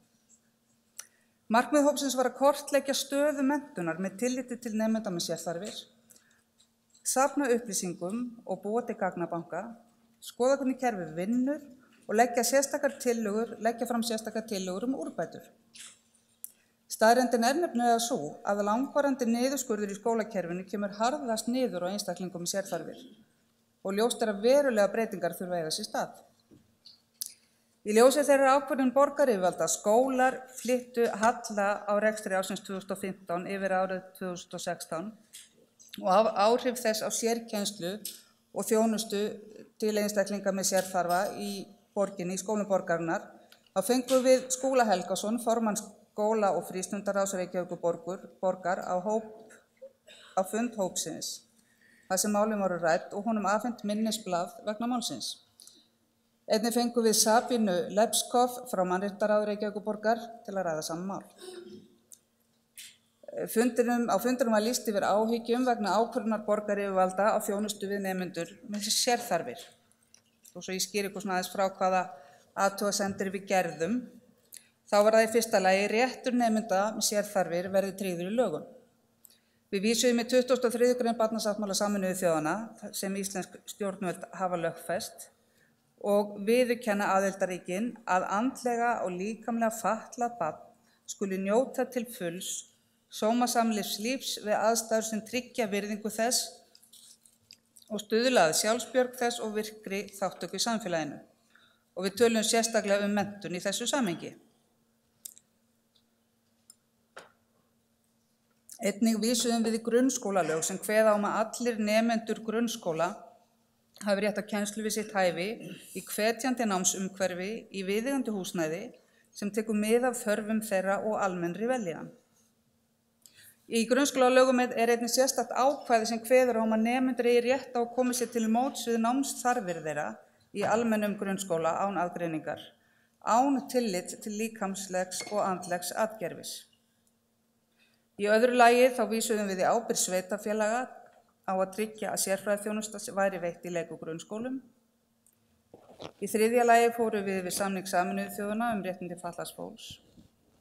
Og við bentum þeim á að íslensk stjórnvöld undirrituðu samninginn 2007 og skuldbundu sig þar með til að brjóta ekki gegn ákvæðum samningsins. Í samningnum segir að aðildarríki skuli gera allar nauðsynlegar ráðstafanir til þess að fötluð börn fái notið fullra mannréttinda og grundvallar frelsis til jafns við önnur börn. Samanber 7. grein samningsins. Samkvæmt 24. grein samningsins viðurkenna aðildarríkin rétt fatlaðs fólks til menntunar.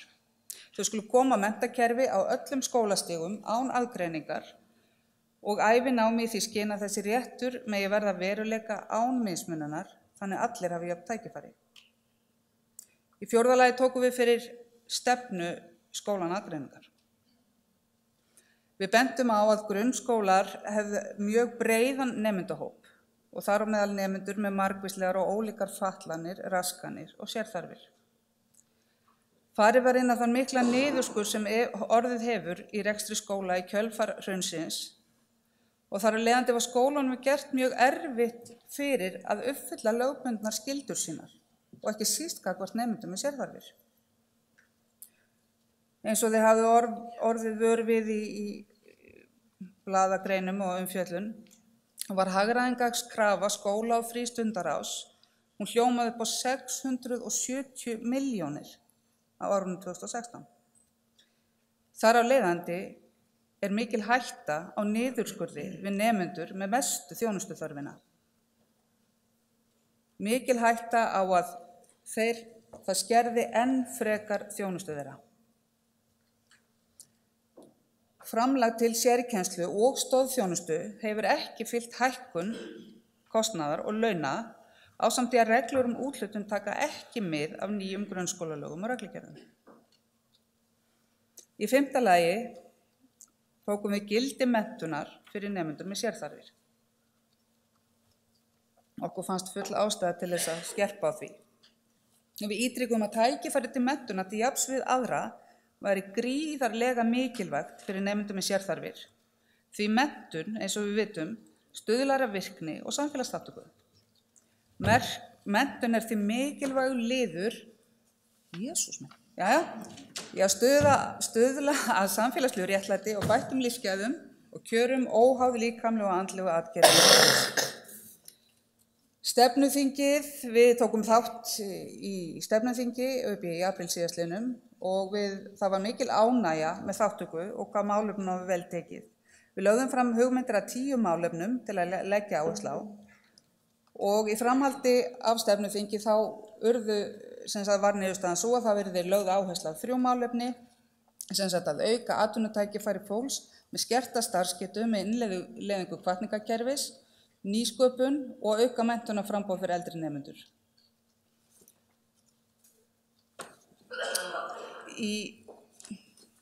Er ég komin á tíma? Er ég fallin á tíma? Ég ætlaði nú aðeins að renna yfir atvinnumálin og formannafundinni, það er svo sem komið fram í skýrslu stjórnar. Þannig að lokum vil ég segja að ljóst er að framansögðu að fjölmörg verkefni bíða úrlausnar, verkefni sem snerta þúsundir félagsmanna þessa fjölbreytta hóps sem myndar upp í. Takk.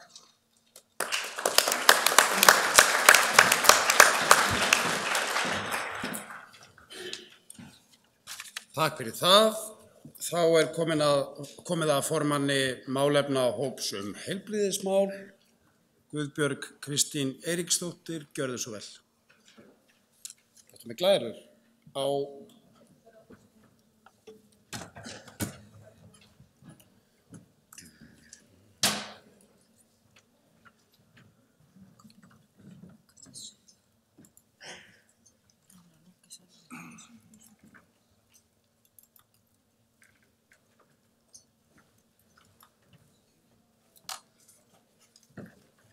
Takk fyrir þetta. Fundarstjórar, kæru félagar í ÖBÍ, starfsmenn og gestir. Guðbjörg Kristín Eiríksdóttir heiti ég og var kjörin formaður málefnahóps heilbrigðismál á aðalfundi 2015. Ég lét vita í haust að ég ætla að stíga til hliðar þannig að morgun verður kosið þetta embætti. En nú ætla ég að segja ykkur aðeins frá málefnahópnum og starfi hans hingað til. Byrjum á byrjunni. Fljótlega eftir aðalfund 2015 var aðildarfélögunum gefið kostur á að tilnefna fólk í hópinn og kaus stjórn ÖBÍ úr þeim tilnefningum sem bárust. Litlar breytingar hafa orðið á hópnum á tímabilinu en í dag mynda hann eftirfarandi einstaklingar. Ég, Guðbjörg Kristín Eiríksdóttir, formaður, kem frá Sjálfsbjörg, Bergþór G. Böðvarsson, Landssamtökunum Geðhjálp, Emil Thorodsson er varaformaður, hann er frá Gigtafélaginu, Guðrún Bergmann Fransdóttir, Hjartaheill, Fríða Rún Þórðardóttir, Astma- og ónæmisfélag Íslands, Hannes Þórisson, félag nýrnasjúkra og Sigríður Jóhannsdóttir, Samtök sykursjúkra. Starfsmaður hópsins og hefur verið Stefán Vilbergsson og hefur verið einstaklega gott og skemmtilegt að vinna með honum. Tek undir með Grétari Pétri með það.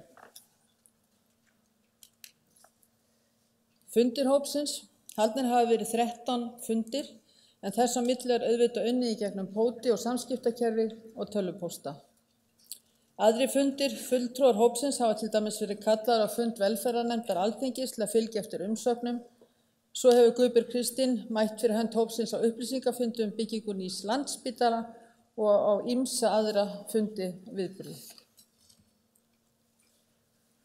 Hér eru nokkuð dæmi afurðir málefnahópsins.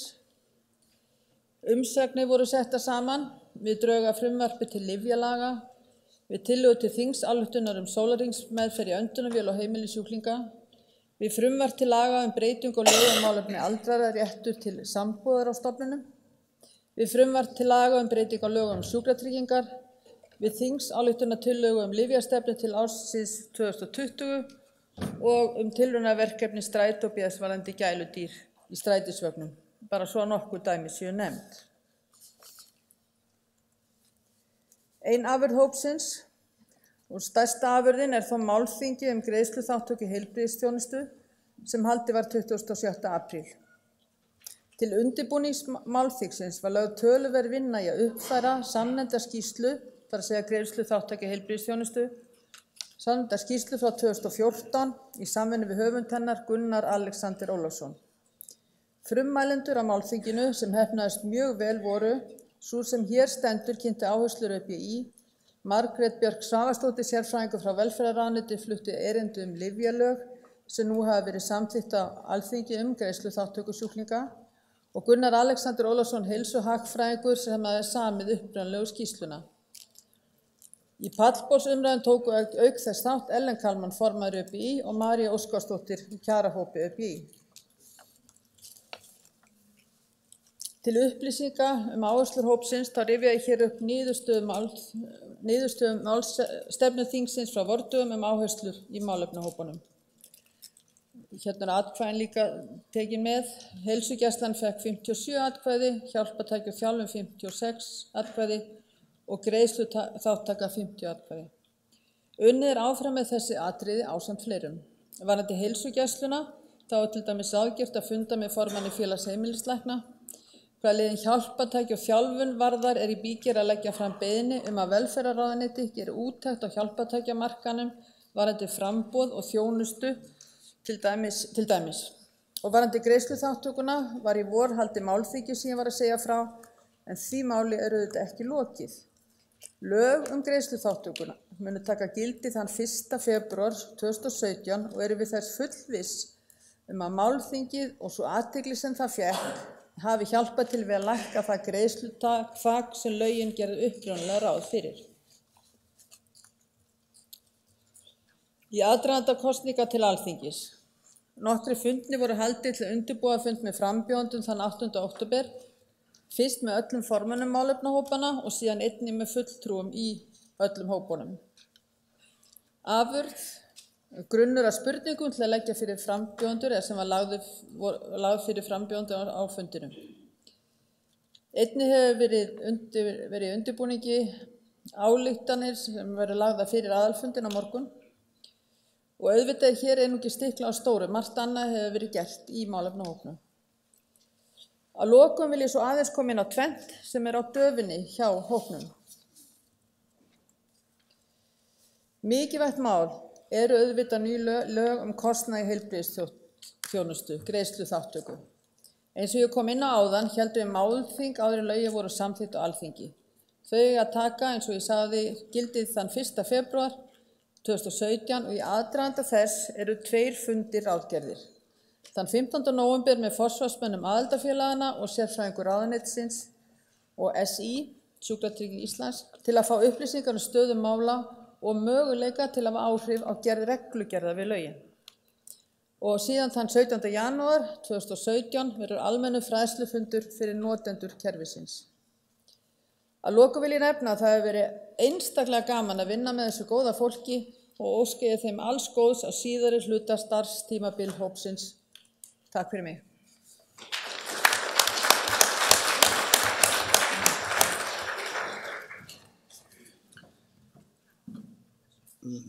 Takk fyrir það, Björg. Þá komið að málefnahópi kjaramál. María Hauksdóttir, formaður, kynnir. Þú með einhverja glærur eða ekki slíkt? Nú var bara að reyna pappírana hérna. Sæl verið þið. María Óskarsdóttir heiti ég og er formaður málefnahóps ÖBÍ í kjaramálum. Ég er fyrir hönd Sjálfsbjargar. Í hópnum eru auk mín Guðmundur Ingi Kristinsson frá Sjálfsbjörg varaformaður, Dóra Ingvadóttir frá Gigtarfélaginu ritari, María Olsen frá Gigtarfélaginu, Erna Arngrímsdóttir frá Spóvex, Hilmar Guðmundsson frá Sjálfsbjörg, Frímann Sigurníasson frá SIBS og að sjálfsögðu starfsmaður okkar Sigríður Hanna Ingólfsdóttir. Hópurinn hefur haldið 18 fundi og haft nóg að snúast. Við byrjuðum að miklum krafti og stóðum fyrir daglegum viðburðum fyrir utan Alþingishúsið þá daga sem umræður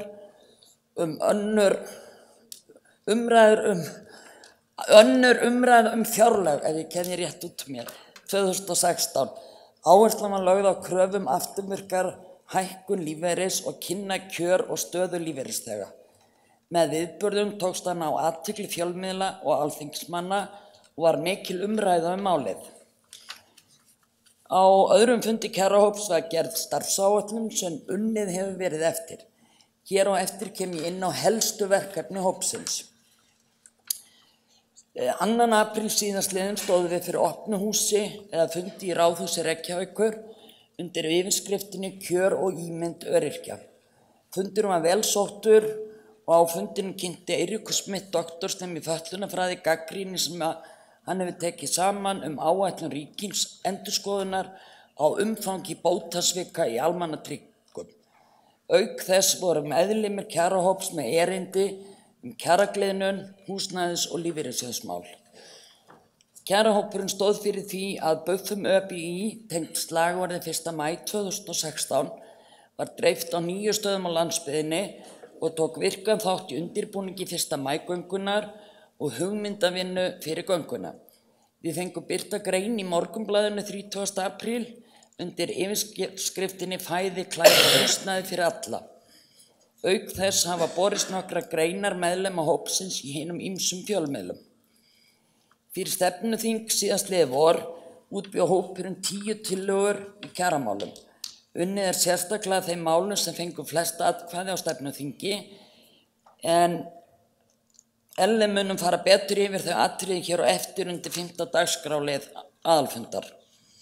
Í ágúst síðastliðinn sendi kjarahópur frá sér áskorun á velferðarráðuneyti, fjármálaráðuneyti og landssamband eldri borgara að eiga samstarf við ÖBÍ að reikna út í eitt skipti fyrir öll kjaragliðnum frá 2008 og var áskorun birt í nokkrum fjölmiðlum og send öllum þingmönnum. Kjarahópurinn samdi spurningar til frambjóðenda tengt kjaramálum fyrir opinn fund með frambjóðendum til alþingiskosninga 8.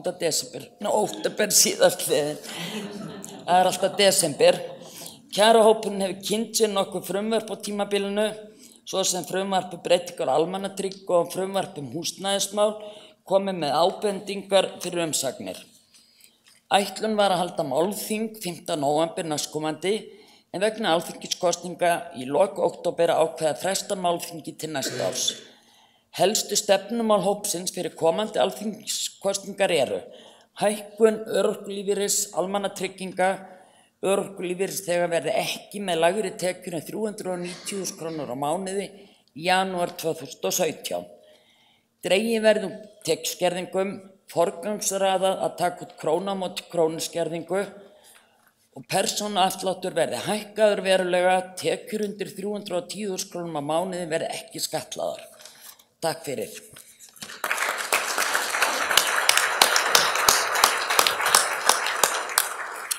Takk fyrir það og þá er komið að málefnahópi sjálfstætt líf og það er Rúnar Björn Herrera formaður sem kynnir.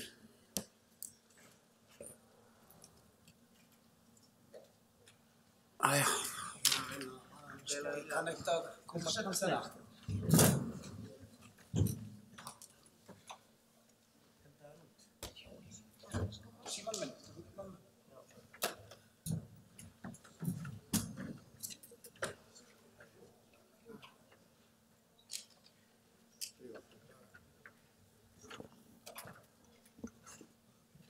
Góðan dag Rúnar Björn heiti ég, formaður málefnahóps sjálfstætt líf.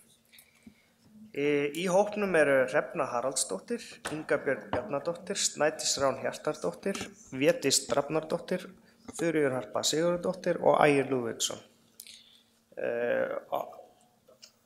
Okkur við höfum einblínt á eitt málefni svona helst og það hefur verið notað til stýrt persónulega aðstoð að reyna að koma því að það verði í raun og veru klárað innleiðing NPA á þessu ári.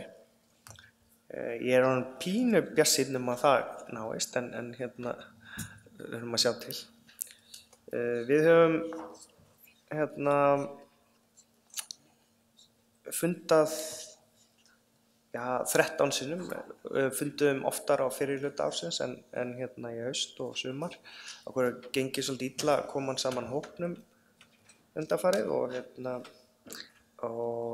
í vor þá urðu svolítið mannabreytingar á hópnum og þær hafa svona settu svolítið strik í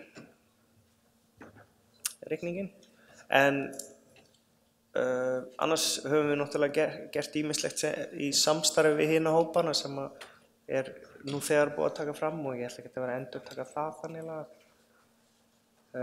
En allavega við ætlum að markmið okkar er að koma NPA í lög fyrir áramót og við höfum unnið einnig umsagnir málefni fatlaðs fólks og félagsþjónustu á vegum sveitarfélaganna. Það hefur farið mikið púður í þær en það var mjög mikið að þeim tillögum á okkar mati og sérstaklega var slæmt þar að sveitarfélagin eða yfirvöld voru ætluðust til þess að fá 5 ár í viðbót til að innleiða NPA sem við teljum bara algjörlega tilhæfulaust. En já, ég held ég bara láta þetta gott heita og býð bara til spurningum frekar. Takk fyrir.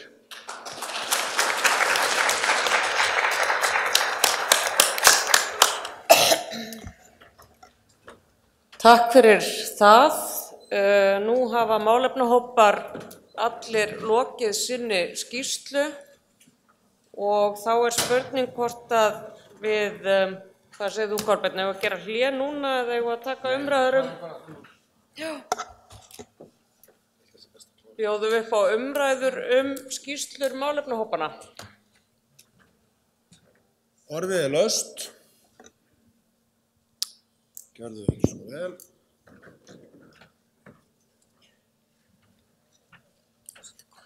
Komið þið sæl, Ægir heiti ég og er myndið í félaginu. Ég ætla að þakka öllum formönnum þessum, kærlega fyrir ágæta yfirferð. Og ég tel að skipun í þessu hópa hafi verið mjög þörf og eigi eftir að skila fötluðu fólki á Íslandi miklum ávinningi. Ég sakna þess pínulítið að hafa ekki fengið að hópurinn atvinnu og menntamál hafi ekki fengið að klára vegna þess að það var eingöngu nánast fjallað menntahlutann.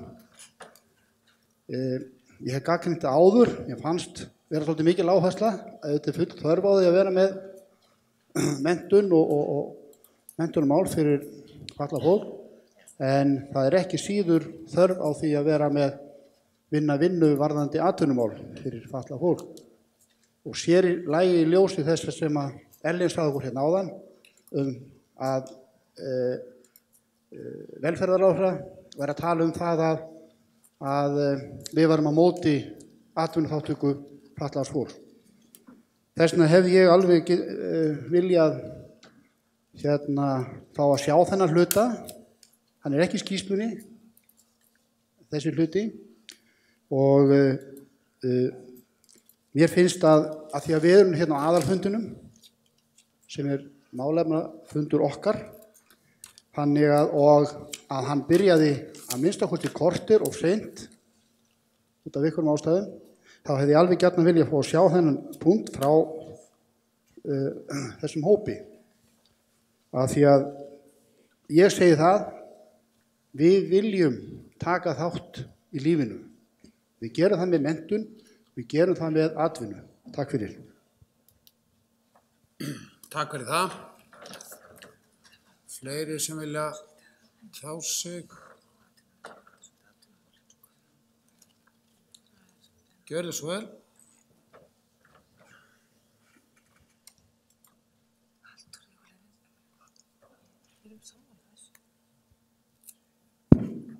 Já, komið sæl, Magnús Edi Þorgrímsson, að þarna ég þakka fyrir góða skýrslur og góða vinnu sem þessi málefnahópar á unnið og það er fyrirmyndar.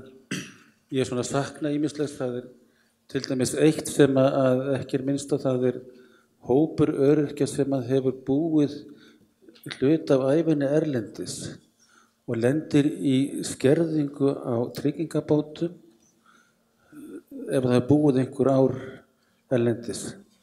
Og þetta eru einstaklega sem að geta þess vegna, ég held að Ellen hafa aðeins minnst á þetta, að fólk er kannski fá sem sagt, sko, innan við 100.000 krónur, sem er kannski eitthvað rúmlega 100.000 kall, vegna þess að fólk hefur búið eitthvað erlendis. Þetta finnst mínum að þetta þvílíkur skandall að fulla ástæða til þess, og ég veit að sko Öryrkjabandalagið hefur verið með vinnu undanfarin ár til þess að breyta þessu og ég er alveg hissa að þetta skuli ekki vera að koma fram í þessari vinnu málefnahópanna. En líka bara almennt sko þessi skerðingar sem eru í gangi eins og er bara til dæmis þessu almannatryggingalögum, það eru bara mjög alvarlegar og það er full ástæða til þess að undirstrika það. En ég vil bara þakka fyrir og þetta er mjög gott. Takk fyrir það. Þetta er náttúrulega bara skýrslur starfið og ég rekna með að það sé nú ekki tæmandi listi við það sem hefur verið gert hjá hópunum. Formenn fengu knappan tíma en gjörðu svo vel.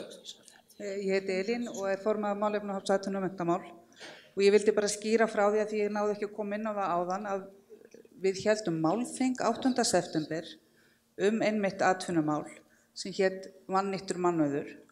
Þar fengum við ýmsa aðila, meðal annars aðila frá hlutverkasetri, nýsköpunarmiðstöð, Vinnumálastofnun. Við fengum fulltrúa atvinnurekanda sem hafði reynslu af því að vera með fatlaðan starfsmann í vinnu. Og þarna var farið svona yfir þessar hindranir, hvaða hindranir mæta einstaklingum með skerta starfsgetu, skortur á atvinnutækifærum og hlutastörfum. Við töluðum nýsköpun og hvaða tækifæri lægi á því sviði. Það sem að okkur kannski fannst svona hálfsorglegt getum að sagt var að við skildum ekki sjá betri þátttöku á málþinginu. Nú veit ég að atvinnumálin brenna á mörgum, málþingi hefðum átt að vera betur sótt en það er hægt að finna upptöku af því á síðu ÖBÍ. Þannig að ég hvet ykkur endilega til að skoða þetta, voru mjög gagnlegar og þarfar umræður og góðir fyrirlestrar. Takk fyrir það. Halldór næstur með aldurskrá.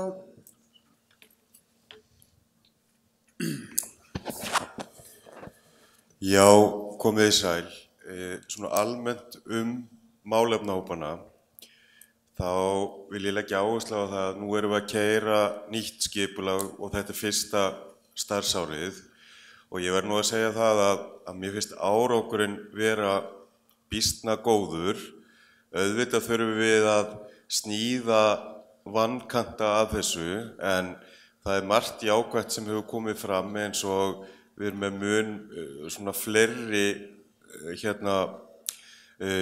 málþing eða málfundi og það sem við höfum lagt áherslu á að gera þá aðgengilega fyrir fólk á landsbyggðinni. Það má segja nánast öll málþingin hafa verið tekin upp og fólk getur þá hlustað á það síðar.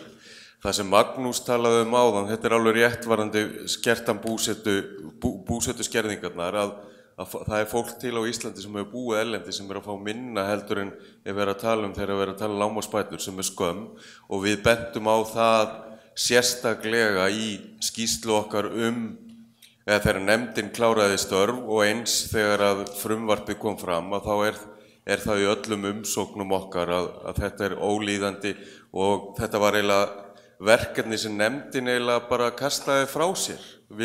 Taldi sig bara ekki geta komið með skýra tillögur sem var ömurlegt í rauninni. Bara á lokum við öll sem erum hérna inni, og vil hvetja okkur til þess að við þurfum svolítið að vera duglega að tala við grasrótinu okkar að taka þátt í þessum viðburðum. Málþingunum okkar og eins mér fannst daburt ég var hreinskilinn á síðasta fundi sem voru með núna fyrir kosningarnar að það væri tæplega svona rúmlega 100 manns í salnum. Ég vil að sjá troðfullan sal því ég veit að málið brýnt, kjaramálin okkar, og ég vil að sjá miklu meira fólk og ég vil hvetja okkur hérna til þess að pósta, við erum duglega að pósta á heimasíðum félagana. Hér eru 41 félag, forsvarsmenn þeirra og eins að pósta linkum þeirra eins og af svona fundum hjá okkur. Við erum duglega að breiða út boðskapinn. En ég vil nota tækifæri og þakka öllum málefnahópunum og starfsmönnunum okkar fyrir gott starf á þessu fyrsta starfsári málefnahópunum. Takk. Takk fyrir það. Mælendaskrá hér. Já, ég sé. Já, komið sæl. Ég heiti Guðrún og ég er formaður ME-félagsins og meðlimur í atvinnu- og málefnahóp. Og varðandi herramanni þarna þegar hann fór að tala um atvinnumálin, að ég hef einbeitt mér að því að skoða þann þátt sérstaklega og þá hvaða tækifæri við höfum og sendi fulltrúunum hérna skýrslu möguleika til nýsköpunar og þá tel ég að við ættum að berjast fyrir því að veri stofnaður atvinnulánasjóður fyrir öryrkja sem að geri þeim kleift að vinna við sína hæfileika og menntun og jafnvel að útbúa aðstöðu heima hjá sér. Og einnig tel ég mjög brýnt að nýsköpunar umhverfið, það er að segja stofnanir sem að ríkið er að reka og veita miklum fjármunum í, sem eiga að auka hér nýsköpun, að þær þjónustu öryrkja. En framkvæmdastjóri Nýsköpunarmiðstöðvar hefur sagt að til þess að stofnunin fara að þjónusta öryrkja þurfi að koma til stjórnsýslubreyting og pólitískur vilji. Því að það er hennar álit að frumkvöðlar eða þeir sem að vinna með nýsköpun þurfi að vera með 100% starfsgetu. Takk fyrir. Takk fyrir það. Frímann er næstur á mælendaskrá og meðan hann talar þá mun ég loka mælendaskránni. Góðu félagar, ég í þessum kjarahópi og ekki sem formaður samt að tjá mig. En það var verið að ræða þetta fólk sem hefur búið erlendis og með mjög skert réttindi. Þetta náttúrulega hefur oft verið rætt í þessum hópi og var líka rætt í undanfara þessa hóps sem var bara opinn vinnuhópur kjaramál. Og það er náttúrulega svolítið skrítið að við erum með reglum sem settar að tryggja fólki lágmarksréttindi, en inn í þeim lágmarksréttindum ekki nein trygging fyrir það fólk sem hefur búið erlendis. Í staðin fyrir að við eins og við höfum oft rætt það ætti að vera hlutverk Tryggingastofnunar að fylgja því eftir að þeir öryrkjar sem hafa réttindi erlendis, að þeir fái þau, að þau séu virt. Fatlaður einstaklingur með kannski eða undir 100 skall á mánuði í tryggingabætur hér og ekkert að utan eins og oft hefur verið, hann hefur hvorki efninni neinar aðstöðar til þess að standa í þessa réttindabaráttu fyrir sig. Og þetta ég veit að ÖBÍ hefur oft komið að þessum málum, en þetta þarf bara að vera skilgreint hlutverk Tryggingastofnunar að redda þessu og tryggja þeim lágmarksréttindi eins og öðrum allum á Íslandi. Þeir eru skildir eftir bara hreint út sagt galið eins og þetta í dag. Hvaða mál voru tekin fyrir þessum hópum, þessar niðurstaða segir kannski ósköp fátt það. En niðurstaðan segir okkur það hvað stefnu mótunarþing ÖBÍ lagði mestar áherslur á. Það eru þau 3 atriði í hverjum hóp sem þar voru ákveðin sem eru hér verið að skila af sér. Hitt var rætt og eru heitar skoðanir. Takk fyrir. Takk fyrir það. Það búið að loka mælendaskránni. Það var eiginlega búið að loka mælendaskránni, já. Þannig að Við erum búin að leggja komum- fram þessar reglur, gera það 3 mánaða tala. Já, þetta kom aðeins inn á við ræðum hérna síðar aðeins stefnu og starfsáætlun stefnu þings. En samkvæmt dagskrá, eða þá þessum dagskrárlið lokið. Samkvæmt dagskrá ættum við núna að fara í lið 4 skýrslu fyrirtæki sem eru lagðar fram. Við erum komin, 11 mínútur fram yfir áætlun. Eigum við að klára þetta áður en við tökum hlé eða vinda okkur í hlé núna? Klára og hlé heyri ég. Það skulum við gera núna 15 mínútna hlé. Þannig að við hittumst hér aftur klukkan 18:41. 18:26. Þetta tók bara